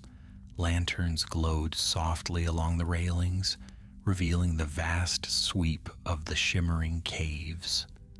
Toby paused there, letting his gaze wander over the shimmering lights. In their quiet brilliance, he sensed a story far older than dwarves or hobbits. "We shall report our discovery to King Thorin Stonehelm," Gimli said. "He must know this chamber exists, and decisions must be made before we open it further." Runa adjusted her pack. "The relics within are priceless. Their handling should be entrusted only to the archivists." "And the hidden wing?" Toby asked softly. Gimli glanced at him. "That must wait. We dare not disturb it until we understand its purpose." The dwarves began their ascent, voices low and thoughtful. But Toby lingered at the platform rail, lantern casting a soft pool of gold around him. The caves below glittered like starlight caught in water. He heard footsteps behind him. Gimli waited with a patient expression. "There's something on your mind, lad." Toby hesitated. "Gimli, when I heard the tapping, I felt, drawn to it, as though something knew I was there." Gimli sighed, stroking his beard. "The deep places hold mysteries that even Durin's folk cannot explain. Some are best left undisturbed." "But what if it was the stone shade?" Toby ventured. "It does not walk these shaped halls," Gimli said firmly. "Its kind dwell in the wild stone. Whatever called from beyond that arch was not your silent friend." Toby frowned at that. A part of him wished for the stone shade's presence. It had been frightening, yes, but honest in its nature, not hidden behind secrets. They left the terrace and rejoined the others. The path sloped upward, bringing them into warm, lantern-lit tunnels where the hum of dwarven life grew louder with each step. Toby found comfort in the sounds of hammers, voices, and the faint clatter of kitchens preparing midday meals. When they reached the great gathering hall, word of their discovery had already spread. Dwarves approached with wonder and questions, some eager, some cautious. Gimli addressed them with steady authority, assuring them that the hidden archive would be examined once the king appointed a council to oversee it. Toby tried to slip away toward the guest chambers for a moment of rest, but Beaufrey caught him gently by the arm. "You did well today, Master Fairbairn," he said with a warm smile. Few hobbits could claim such a role in the rediscovery of dwarven history. Toby flushed red to his ears. "I only followed where you led." "Sometimes," Beaufrey replied, "great discoveries are found by those who do not know they seek them." Runa approached next, pressing a small polished crystal into his palm. "For luck," she said. "From the chamber the stone shade led us to." Toby stared at it. The crystal shimmered faintly, its inner colors shifting like water. "Thank you," he whispered. As she walked away, Keld approached with unusual solemnity. "If ever you wish to train in the ways of stonecraft," he said, "come to me. It seems the deep listens to you." Toby blinked, speechless. Later, after the dwarves had dispersed to their duties, Toby found a quiet corner near a carved fountain in an alcove warm with firelight. He sat on a stone bench, turning the crystal over in his hands. Its glow pulsed gently, as if answering the rhythm of his heartbeat. He didn't know how long he sat there before Gimli returned, pipe in hand, smoke curling like wandering spirits above him. "You're troubled," the dwarf said. "I'm thinking," Toby replied quietly, "about the tapping, about the hidden wing, about what lies deeper."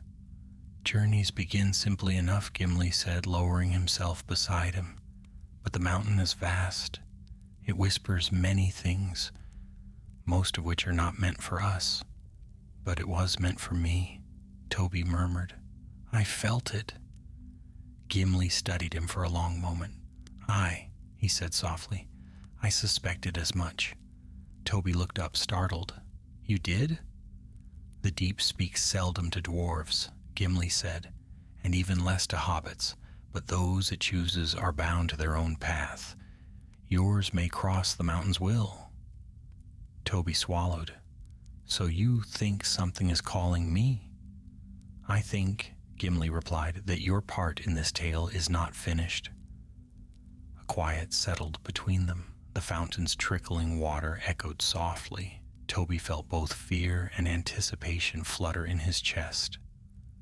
"What should I do?" he whispered. "For now," Gimli said, patting his shoulder, "rest, eat. Let the dwarves decide how to proceed. When the time comes, the mountain will call again." Toby wanted to argue, but a deep weariness pressed upon him. The long hours of walking, the hidden chamber's marvels, the lingering unease, all tugged at him like lead weights. He rose slowly. Will the hidden hall be open soon?" "Not without caution," Gimli said. "King Stonehelm will send wise eyes to judge its safety." Toby nodded. "And if I hear the tapping again, tell me at once." That night, Toby lay in his soft bed, quilt pulled to his chin. He listened to the gentle hum of the mountain, the soft creak of beams, the faint echo of distant hammers, the heartbeat-like rhythm of water deep below. Sleep crept upon him like a warm tide, but just before dreams took him, he heard it again. Tap, tap, tap. Soft, faint, calling from far below. Toby sat upright in the dark, breath trembling. Gimli's words echoed in his mind. When the time comes, the mountain will call again, and the mountain had begun. Sleep did not return easily after the tapping stirred Toby from his half-dream. He lay awake for a long while, staring at the dim lantern by his bedside as shadows shifted softly along the carved stone walls. The rhythm had been unmistakable, too measured for settling stone, too gentle for the heavy pacing of dwarven boots, too distant to be the heartbeat of forges. It had come from deep below, far beneath the chambers they had explored, far beneath the hidden archive. He pressed a hand over his racing heart. "Not now," he whispered to the mountain, though he felt slightly foolish for speaking aloud to stone. "Let me rest at least until morning." But the mountain does not heed hobbits, and though he did drift into sleep at last, his dreams were restless and strange. He wandered through glittering caverns lined with pale blue crystals, following a faint tapping that led down spiraling stairways. At the bottom he found a dark archway and a single glimmering eye. No, not an eye, but a crystal shard held by an unseen hand. When he reached for it, the chamber shuddered, and he awoke with a gasp. The morning bell rang soon after, echoing through the halls. Toby washed quickly, dressed, and made his way to meet the dwarves, though a knot of unease tightened in his stomach. Gimli and the others awaited him near the great hall, their packs already prepared. "Good morning, Master Fairbairn." Gimli greeted him. "King Stonehelm shall meet us shortly. The council has been told of our discovery." Toby tried to smile, but Runa noticed his pale expression. "You look troubled." "I slept poorly," Toby admitted. "That is no surprise," Nardi said kindly. "Your mind carries more strain than most hobbits bear in a year." King Stonehelm arrived soon after, a proud dwarf lord with dark plaited beard and keen eyes that missed nothing. He listened as Gimli described the hidden archive, his face grave and thoughtful. "You have uncovered a buried vein of our past," Stonehelm said at last. "A fortunate strike in these uneasy times." His gaze swept over the group and settled briefly on Toby. "And you, Hobbit, played no small part. Erebor remembers such deeds." Toby's ears flushed scarlet. "I only followed where the path led." "A worthy trait," the king replied. The dwarves guided Stonehelm to the sealed entryway. He inspected the crack, tested the stone, and nodded with approval. "This is a matter for archivists and delvers. We shall open the chamber under strict safety.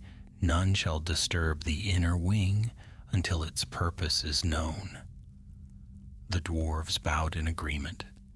Yet even as the king issued his orders, Toby stood at the edge of the gathering, staring toward the deeper shadows. It felt as though something waited beyond the walls, quiet, patient, expectant. When their duties paused for midday rest, Toby slipped to the side of the corridor and pressed a palm to the stone. It was cool, steady, still, too still. No tapping, no whisper. For a moment he wondered if he had imagined it, but the memory was too sharp to be illusion. After a brief meal, Gimli took Toby aside. "You're troubled, lad. I can see it in your eyes." Toby hesitated. "Gimli, I called again last night." Gimli's brows knitted. "The tapping?" "Yes." Runa overheard and joined them, her expression tight. "Was it the same pattern?" Toby nodded. "Soft, 3 taps, then silence." "That is no idle sound," Runa murmured. "Something stirs." Gimli exhaled deeply. "Very well. We shall return to the sealed gallery once the king departs. Not into the archive, but nearby to listen." The dwarves ensured the king and his escort had left before gathering their lanterns once more. Together they descended through the winding tunnels until they reached the crystalline chamber and the newly uncovered wall. Silence, thickened around them like deep water. Beaufry held his breath. I hear nothing. Keld crouched and pressed his ear to the stone. Nor I. Perhaps it waits, Nardi said quietly. Or perhaps it calls only when the mountain sleeps. Toby stepped closer, touching the wall where the broken slab had been removed. His fingers brushed cold stone. Tap. He flinched. There! The dwarves stiffened, faces grim. Tap, tap. Two more faint and distant from beyond the sealed wing. Gimli lowered his lantern, voice low. That is deeper than the archive. Something lies further in. Something alive? Runa asked. Or where? Keld murmured. The tapping stopped. Silence followed, deep, heavy, as though the mountain itself held its breath. Toby swallowed. It doesn't sound hostile, he whispered. No, Gimli agreed, but the deep does not need hostility to be dangerous. The dwarves pulled back, whispering among themselves, but Toby could not move. He felt the pull once again, a strange tugging sensation beneath his ribs, guiding him toward the archway. Toby, Gimli's voice broke through the haze, away from the wall. Toby obeyed, stepping back reluctantly. We must inform the king, Beaufry said. If a creature or presence dwells beyond, we must treat it with caution. But it reached out to me, Toby said softly. Runa met his gaze. And that is what concerns us. They returned to the upper halls, but Toby's mind refused to settle. Even as Gimli arranged for guards to be posted near the sealed area, even as supper was laid out in the great hall, even as laughter and song rose among the dwarves, the Hobbit felt apart, haunted by the whisper of tapping. That night Toby retired early, unable to ignore the thrumming in his bones. The lantern beside his bed flickered gently. He tried to sleep. He tried to breathe slowly. He tried to think of home, the party tree, the smell of pipeweed curling from chimneys, the gentle rush of the water through Hobbiton. But the mountain's voice returned. Tap, tap, tap. He rose from bed at once. Enough. He could not keep running from the call that had followed him since his escape through the fissure. It would find him again and again until he understood it. He dressed quickly, took up his lantern, and slipped into the quiet corridor. The halls of Erebor were dim at this hour. Only distant torches glowed softly, and the echo of distant forges was stilled. Toby walked alone. His feet remembered the way. Down past the upper galleries, down past the glowing crystals, down toward the sealed hallway where the tapping had come. His breath echoed faintly as he approached. The guards posted earlier had stepped away momentarily. The shift change, perhaps? The corridor was empty. Tap, a single beckoning note. Toby lifted his lantern. Very well, he whispered, heart pounding. If you want me to follow, I shall. He stepped to the broken wall, he squeezed through the gap, and for the first time he entered the secret archive entirely alone. The lantern cast long shadows across the dust-laden room.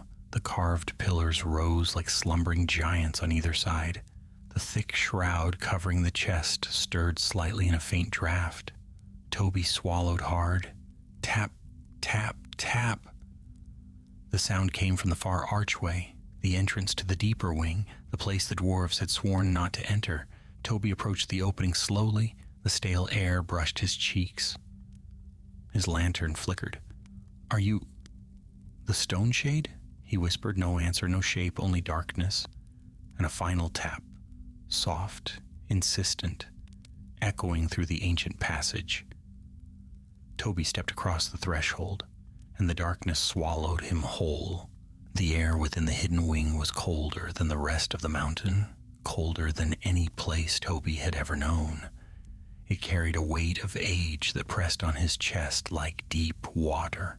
His lantern flickered weakly as though reluctant to reveal the shadows around him, and the flames strained against a draft that crept steadily from the dark. Toby steadied his breath and took another step. The corridor beyond the archway sloped downward in a long curve. The walls were smooth, worked by careful dwarven hands, but the carvings upon them were unfamiliar. Flowing lines, fractured symbols, patterns that made his eyes uneasy if he stared too long. Dust lay thick upon the floor, but in the dim light he noticed faint trails where something had recently passed. Not footprints, not claw marks, just thin lines, as if something had brushed lightly along the stone. Tap. The sound drifted from far below, no louder than a fingertip rapping gently against a tabletop. Toby felt his heart thud fiercely. The lantern quivered in his grip. Yet still he walked on, slowly, carefully, for every instinct told him that turning back would not silence the call. The corridor widened after some time, opening into a tall chamber shaped like a hollow cone. Long columns rose from the floor, meeting high above, in an elegant lattice like the branches of a stone tree. Spiderweb cracks glimmered faintly, evidence of past tremors, though the chamber now stood silent and still. Toby lifted his lantern. At the far end, something gleamed.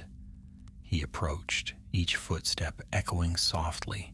The gleam resolved into a stone dais of pale granite, upon which rested an object wrapped in age-blackened cloth. The cloth was tied with a narrow mithril band that shimmered faintly as the lantern's glow touched it. Tap. The sound came again, this time from the very dais. Toby froze. "Who's there?" he whispered. The chamber did not answer. The tapping did not repeat. He stepped closer, heart pounding like a forge hammer. The cloth not stirred, but trembled faintly, as though moved by breath or by memory. He reached out and brushed dust from its surface. At once a shiver passed through the air. Not a tremor. Something else. The stillness of the chamber sharpened, as though the entire mountain leaned in to listen. Toby swallowed. "Do you want me to open it?" Silence, then tap. Soft, affirming. His hands trembled as he loosened the mithril band. The cloth fell away like dry autumn leaves. Beneath it lay a stone tablet, smooth, polished, carved with deep runes that glowed faintly silver. Not with reflected light, they glowed from within. Toby stared, breath caught in his throat. This was no ordinary relic. Even a hobbit who knew little of dwarven lore could sense that. "By the Shire," he whispered, "what are you?" The runes were old, older than any he had seen in Erebor's halls. They twisted together like roots of ancient trees, forming patterns he could not decipher, but at the tablet's center was a single rune he recognized. Durin's mark, but not the mark of Durin's line as he knew it. This was older, sharper, carved in a style used only in the earliest days of dwarven history, long forgotten by most. Toby traced the edge of the tablet, but did not touch the runes themselves. Even without contact, he felt a faint humming, like a distant mountain wind trapped under stone. The tapping came again. But this time, behind him, he spun, lantern raised. A familiar shape stood at the chamber's edge. The stone shade. Its form was hunched, its limbs longer than those of any dwarf or hobbit, its stone-like hide veined with cracks that pulsed faintly with soft inner light. But something about it was different now. It appeared smaller, dimmer, as though weakened by the tremors and exhaustion of the previous day. "You again," Toby breathed, relief mingling with fear. "Were you calling me?" The creature tilted its smooth head, then tapped the floor once, soft, deliberate. Toby stepped closer cautiously. "What is this tablet? Why bring me here?" The stone shade approached the dais and reached one long arm toward the tablet, stopping just before touching it. A tremor passed through its body like reverence or fear. Tap, tap, 2 taps this time, warning, perhaps, or plea. The creature turned its head toward Toby.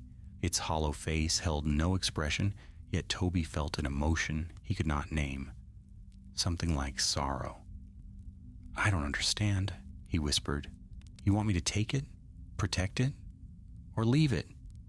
The creature lowered itself, folding limbs like stone branches, and rested one arm across its chest. A kneeling gesture, a plea. Toby's breath hitched. "You want me to bring the dwarves here?" The stone shade tapped sharply once, no. "Then you want me to keep the tablet hidden?" Tap. "Yes." Toby's heart raced. "But why? If it is a relic of Durin, surely the dwarves should..." The stone shade suddenly straightened, limbs tensing. Its body flickered with faint light. It turned sharply toward the entrance and emitted a deep, rumbling hiss. Footsteps.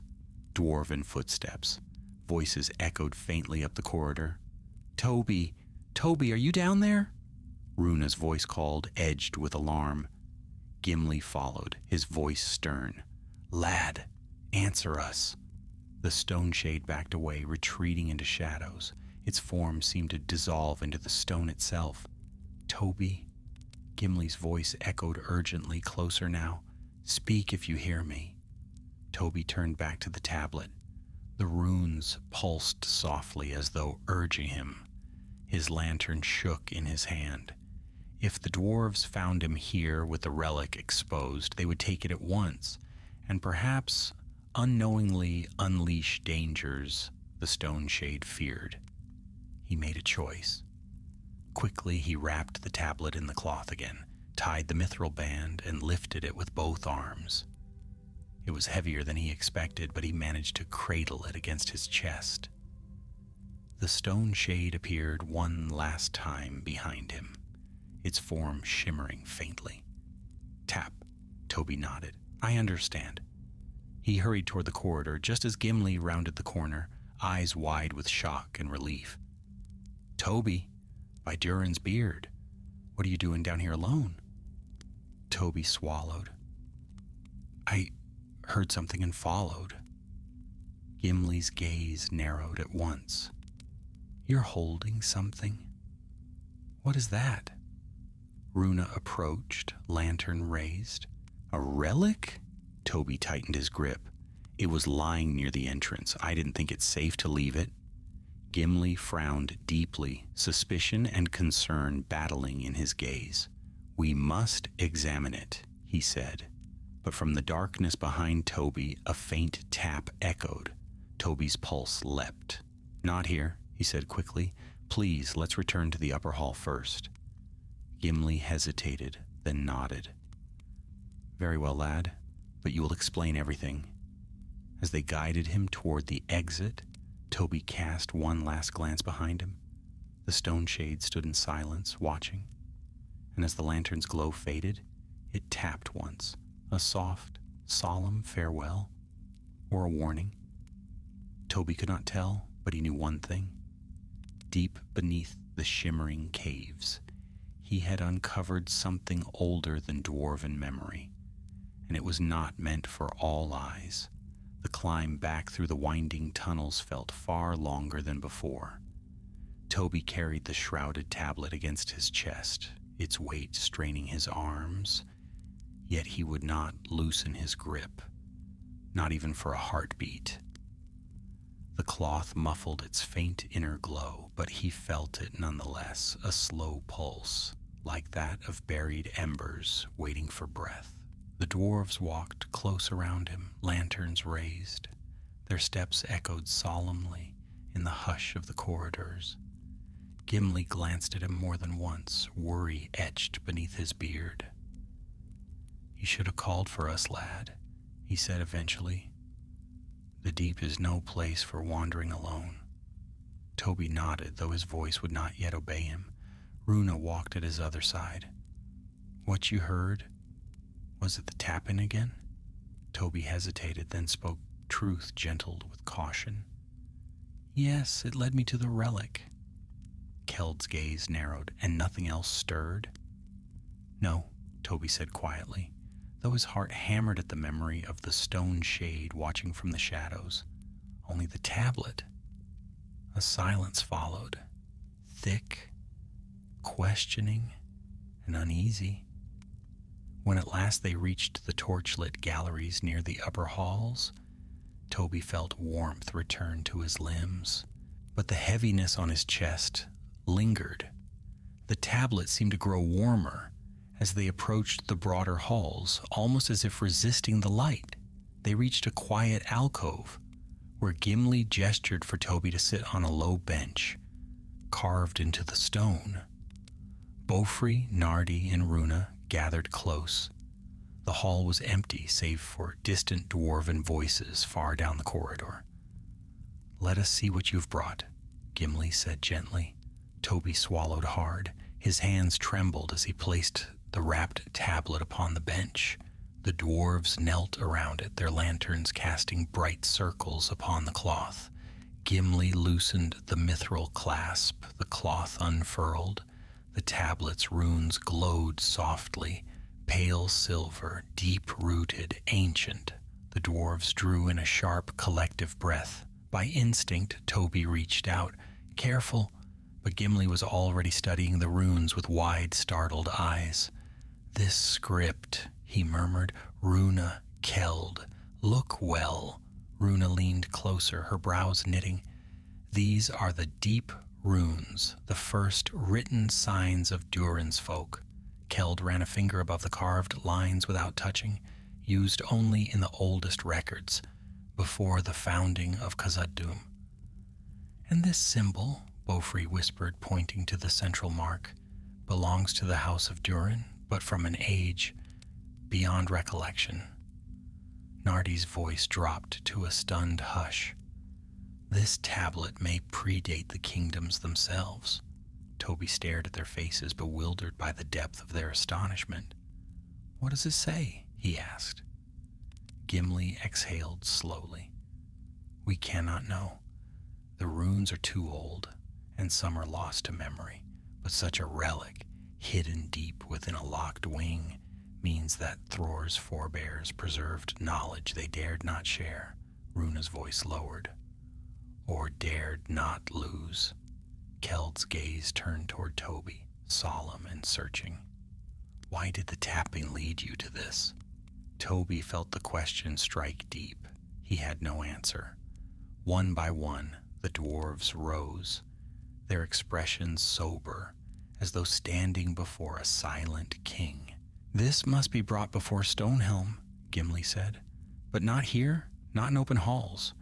We must speak with him privately, tonight." Nardi nodded. "None can know of this yet. Whispers travel faster than truth." Runa looked at Toby. "Did any see you go to the lower halls?" "No," Toby said. "Then we must be cautious," she said.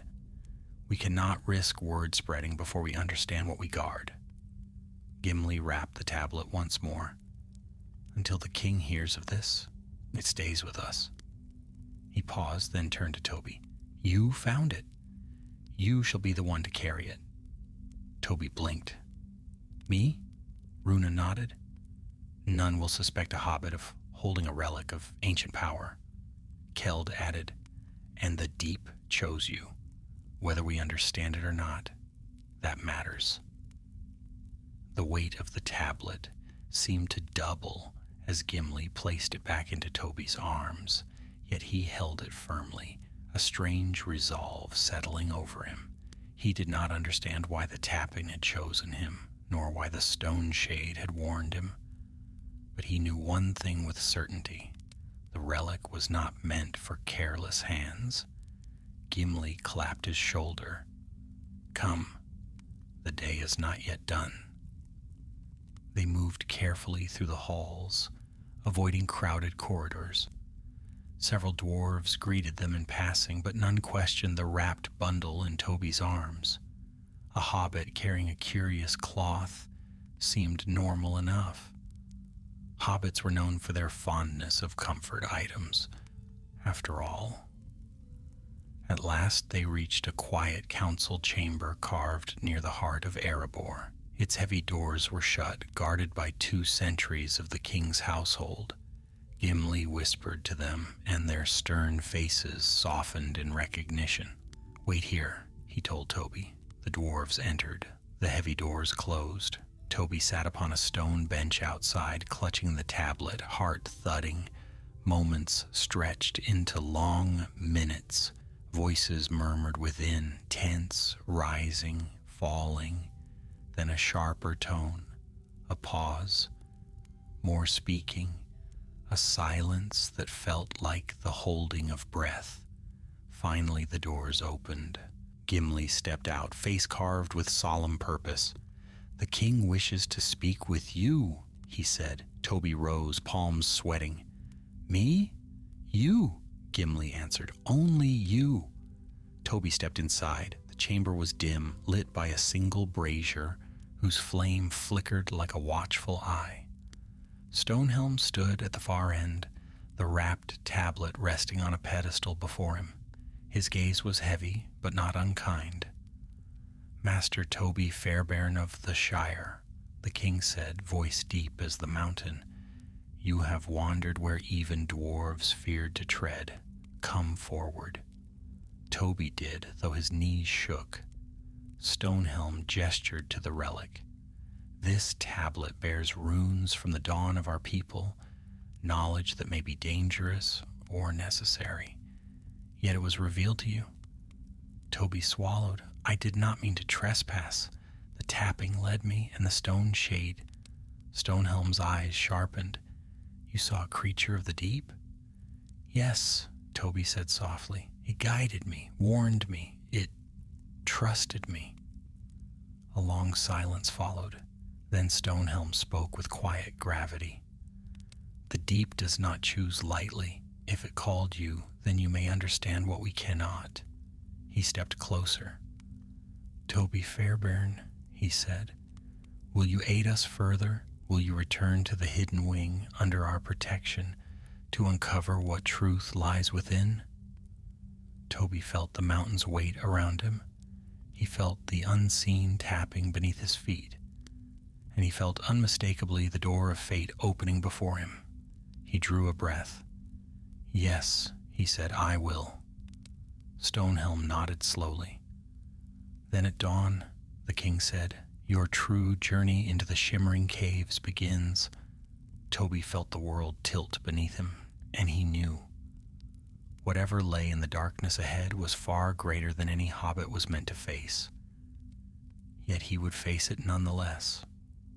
Dawn crept softly into Erebor, touching the upper halls with pale gold light. The forges had not yet roared to life, and only a handful of dwarves stirred in the corridors, moving with the quiet purpose of early risers. The air held a rare stillness, one Toby felt keenly as he dressed and tightened his belt with trembling hands.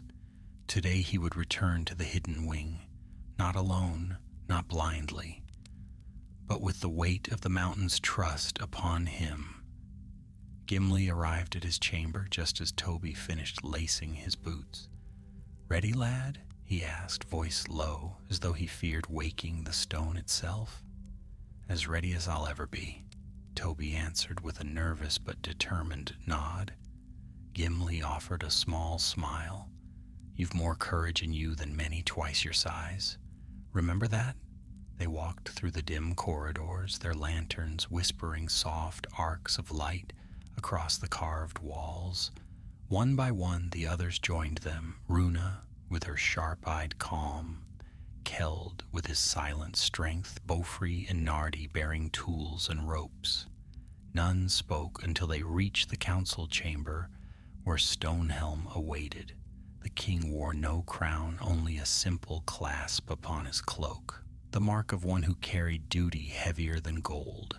Before him on the stone table lay Toby's wrapped tablet, secured now with leather straps for safe travel. "You have come," Stonehelm said. "Good. The mountain waits." He gestured to the relic. "This will guide us into the deepest passage. None knows what lies within, and we go not as conquerors, but as seekers, respectful of whatever we meet." Toby stepped forward, hands steadying as he lifted the tablet once more. The weight did not feel as heavy today. Whether that was courage or the relic's own strange calm, he could not say. Stonehelm leaned down to him. "Tread with care. The deep remembers, even when we do not." With that, the company descended once more into the shimmering caves. The journey into the crystal halls felt different in the early light. The crystals shimmered more softly, the cavern's natural music humming like a distant lullaby. The dwarves walked with reverent silence. Toby felt the mountain listening, watching. They reached the sealed entry where Toby had slipped through 2 nights ago. Guards stepped aside at Stonehelm's nod. The opening had been widened just enough for the company to pass single file. Beyond it, the air grew cooler. The group entered the hidden archive. Its vastness struck the dwarves anew, though they hid their awe behind stony expressions. Runa lingered beside the ancient map table. Beaufrey examined relics with trembling fingers. Keld muttered runes beneath his breath, offering silent thanks to their forebears. But none lingered long. The king's gaze fixed upon the dark archway leading into the deeper wing. Toby felt every hair on his arms rise. "That is our path," Stonehelm said. Lanterns lifted, tools readied. The company stepped across the threshold. The corridor beyond was as Toby remembered, ancient, dust-laden, lined with symbols too old for any dwarf alive to read. But with the king beside him, with Gimli's hand firm upon his shoulder, Toby felt something new, strength where fear had once been. Tap. The sound came softly from far ahead. The dwarves froze, hands tightened around tools and lantern grips. "Toby," Stonehelm murmured, "what does the rhythm mean?" Toby listened, his heart steadied to the faint pattern. "Not fear," he said slowly. "Not warning. It's calling." Stonehelm grunted, then forward, but cautiously. The tapping grew clearer as they descended. Toby's steps matched it without thinking, as though following a familiar melody. The corridor opened into the tall chamber where the stone shade had watched over the tablet. But something had changed. The air felt warmer. A faint glow pulsed from within the stone columns, like veins lit by fireflies deep beneath the surface. Dust drifted gently from above, shimmering like floating embers. Then Toby saw it, standing at the center of the chamber beneath the web of stone branches overhead, was the stone shade. But it was not hunched as before. It stood taller, its limbs straighter, cracks along its body mended with faint crystalline shimmer. It seemed less a creature of shadow and more a sentinel of stone itself. Toby stepped forward before anyone could stop him. The being lowered its head. Stonehelm whispered, "By Durin's soul, a guardian." Runa breathed sharply. "A keeper of the deep." Keld murmured, "I thought their kind legend." The stone shade raised one arm and tapped the floor once in greeting. Toby mirrored the gesture, hand against stone. The chamber hummed softly as though acknowledging their bond. Then the creature turned its smooth head toward Stonehelm and gestured, slow, deliberate, toward a sealed stone panel behind the dais where the tablet had rested. Gimli spoke first. "It wishes us to open it." Stonehelm stepped forward. "Toby, bring the tablet." Toby set it carefully upon the dais. At once, the runes glowed brighter, their silvery sheen lighting the sealed panel. Faint lines appeared upon the stone, shaping themselves into the outline of a concealed doorway. Runa gasped, "A lock of light." Keld stepped closer. "Ancient craftsmanship beyond anything we have seen." The stone shade tapped again, twice beckoning Toby. With trembling fingers, Toby touched the tablet's central rune. A deep vibration surged through the chamber, steady, resonant, like the slow breathing of the mountain. The sealed panel quivered, then slid aside with a thunderous rumble, revealing a narrow stone staircase spiraling downward. A pale wind rose from the darkness below. Stonehelm raised his lantern. "A forgotten vault," he whispered, "untouched by any since the first delving." The guardian stepped aside, allowing them passage. Toby felt the tapping in his bones now, firmer, guiding. He took the first step. The dwarves followed. The staircase wound deep into the mountain's heart, walls tight with age, air cooler than winter frost. At its bottom lay a chamber smaller than the archive but brighter, lit by crystals embedded in the ceiling. Living crystals that glowed gold as lantern light touched them. In the center stood a pedestal of obsidian. Upon it rested a single item, a crown. Not of gold nor silver nor any metal Toby recognized. It was shaped from pure crystal, clear as glass yet strong as stone, its facets catching the light in soft, shimmering halos. But at its front, set like a silent star, rested the same ancient rune as on the tablet, Durin's ancient mark. Stonehelm fell to one knee. Gimli whispered, awestruck, "The lost crown of the deep kings, a relic sung only in the oldest of our lays." Runa bowed her head. "A symbol of unity, forged when dwarven clans first walked beneath the mountains." Keld's voice shook. "None have seen it in an age."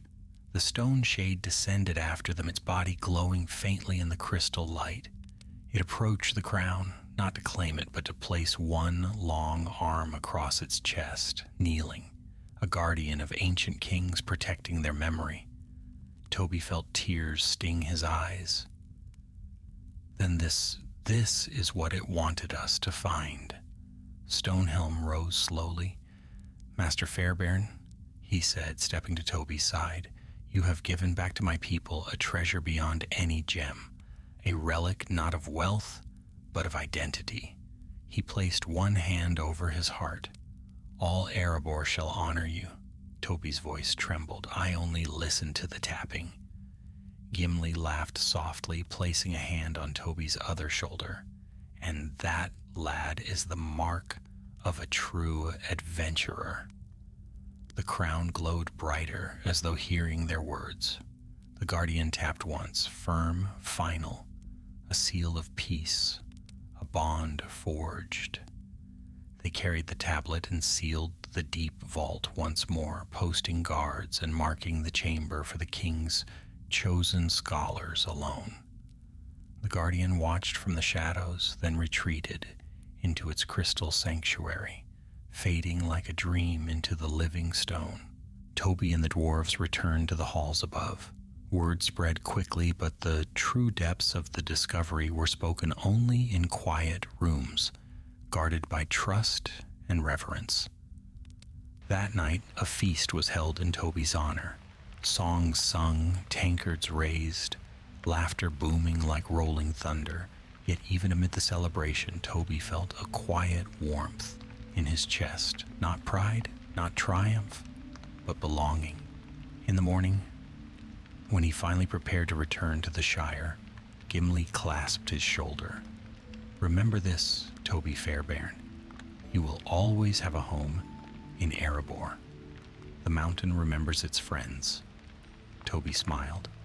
"And I'll remember the mountain." As he walked from the halls, his pack on his back and a warm cloak around his shoulders, he heard, just once, a faint tap beneath the stone, a farewell, a blessing, and perhaps the beginning of many songs yet to be written.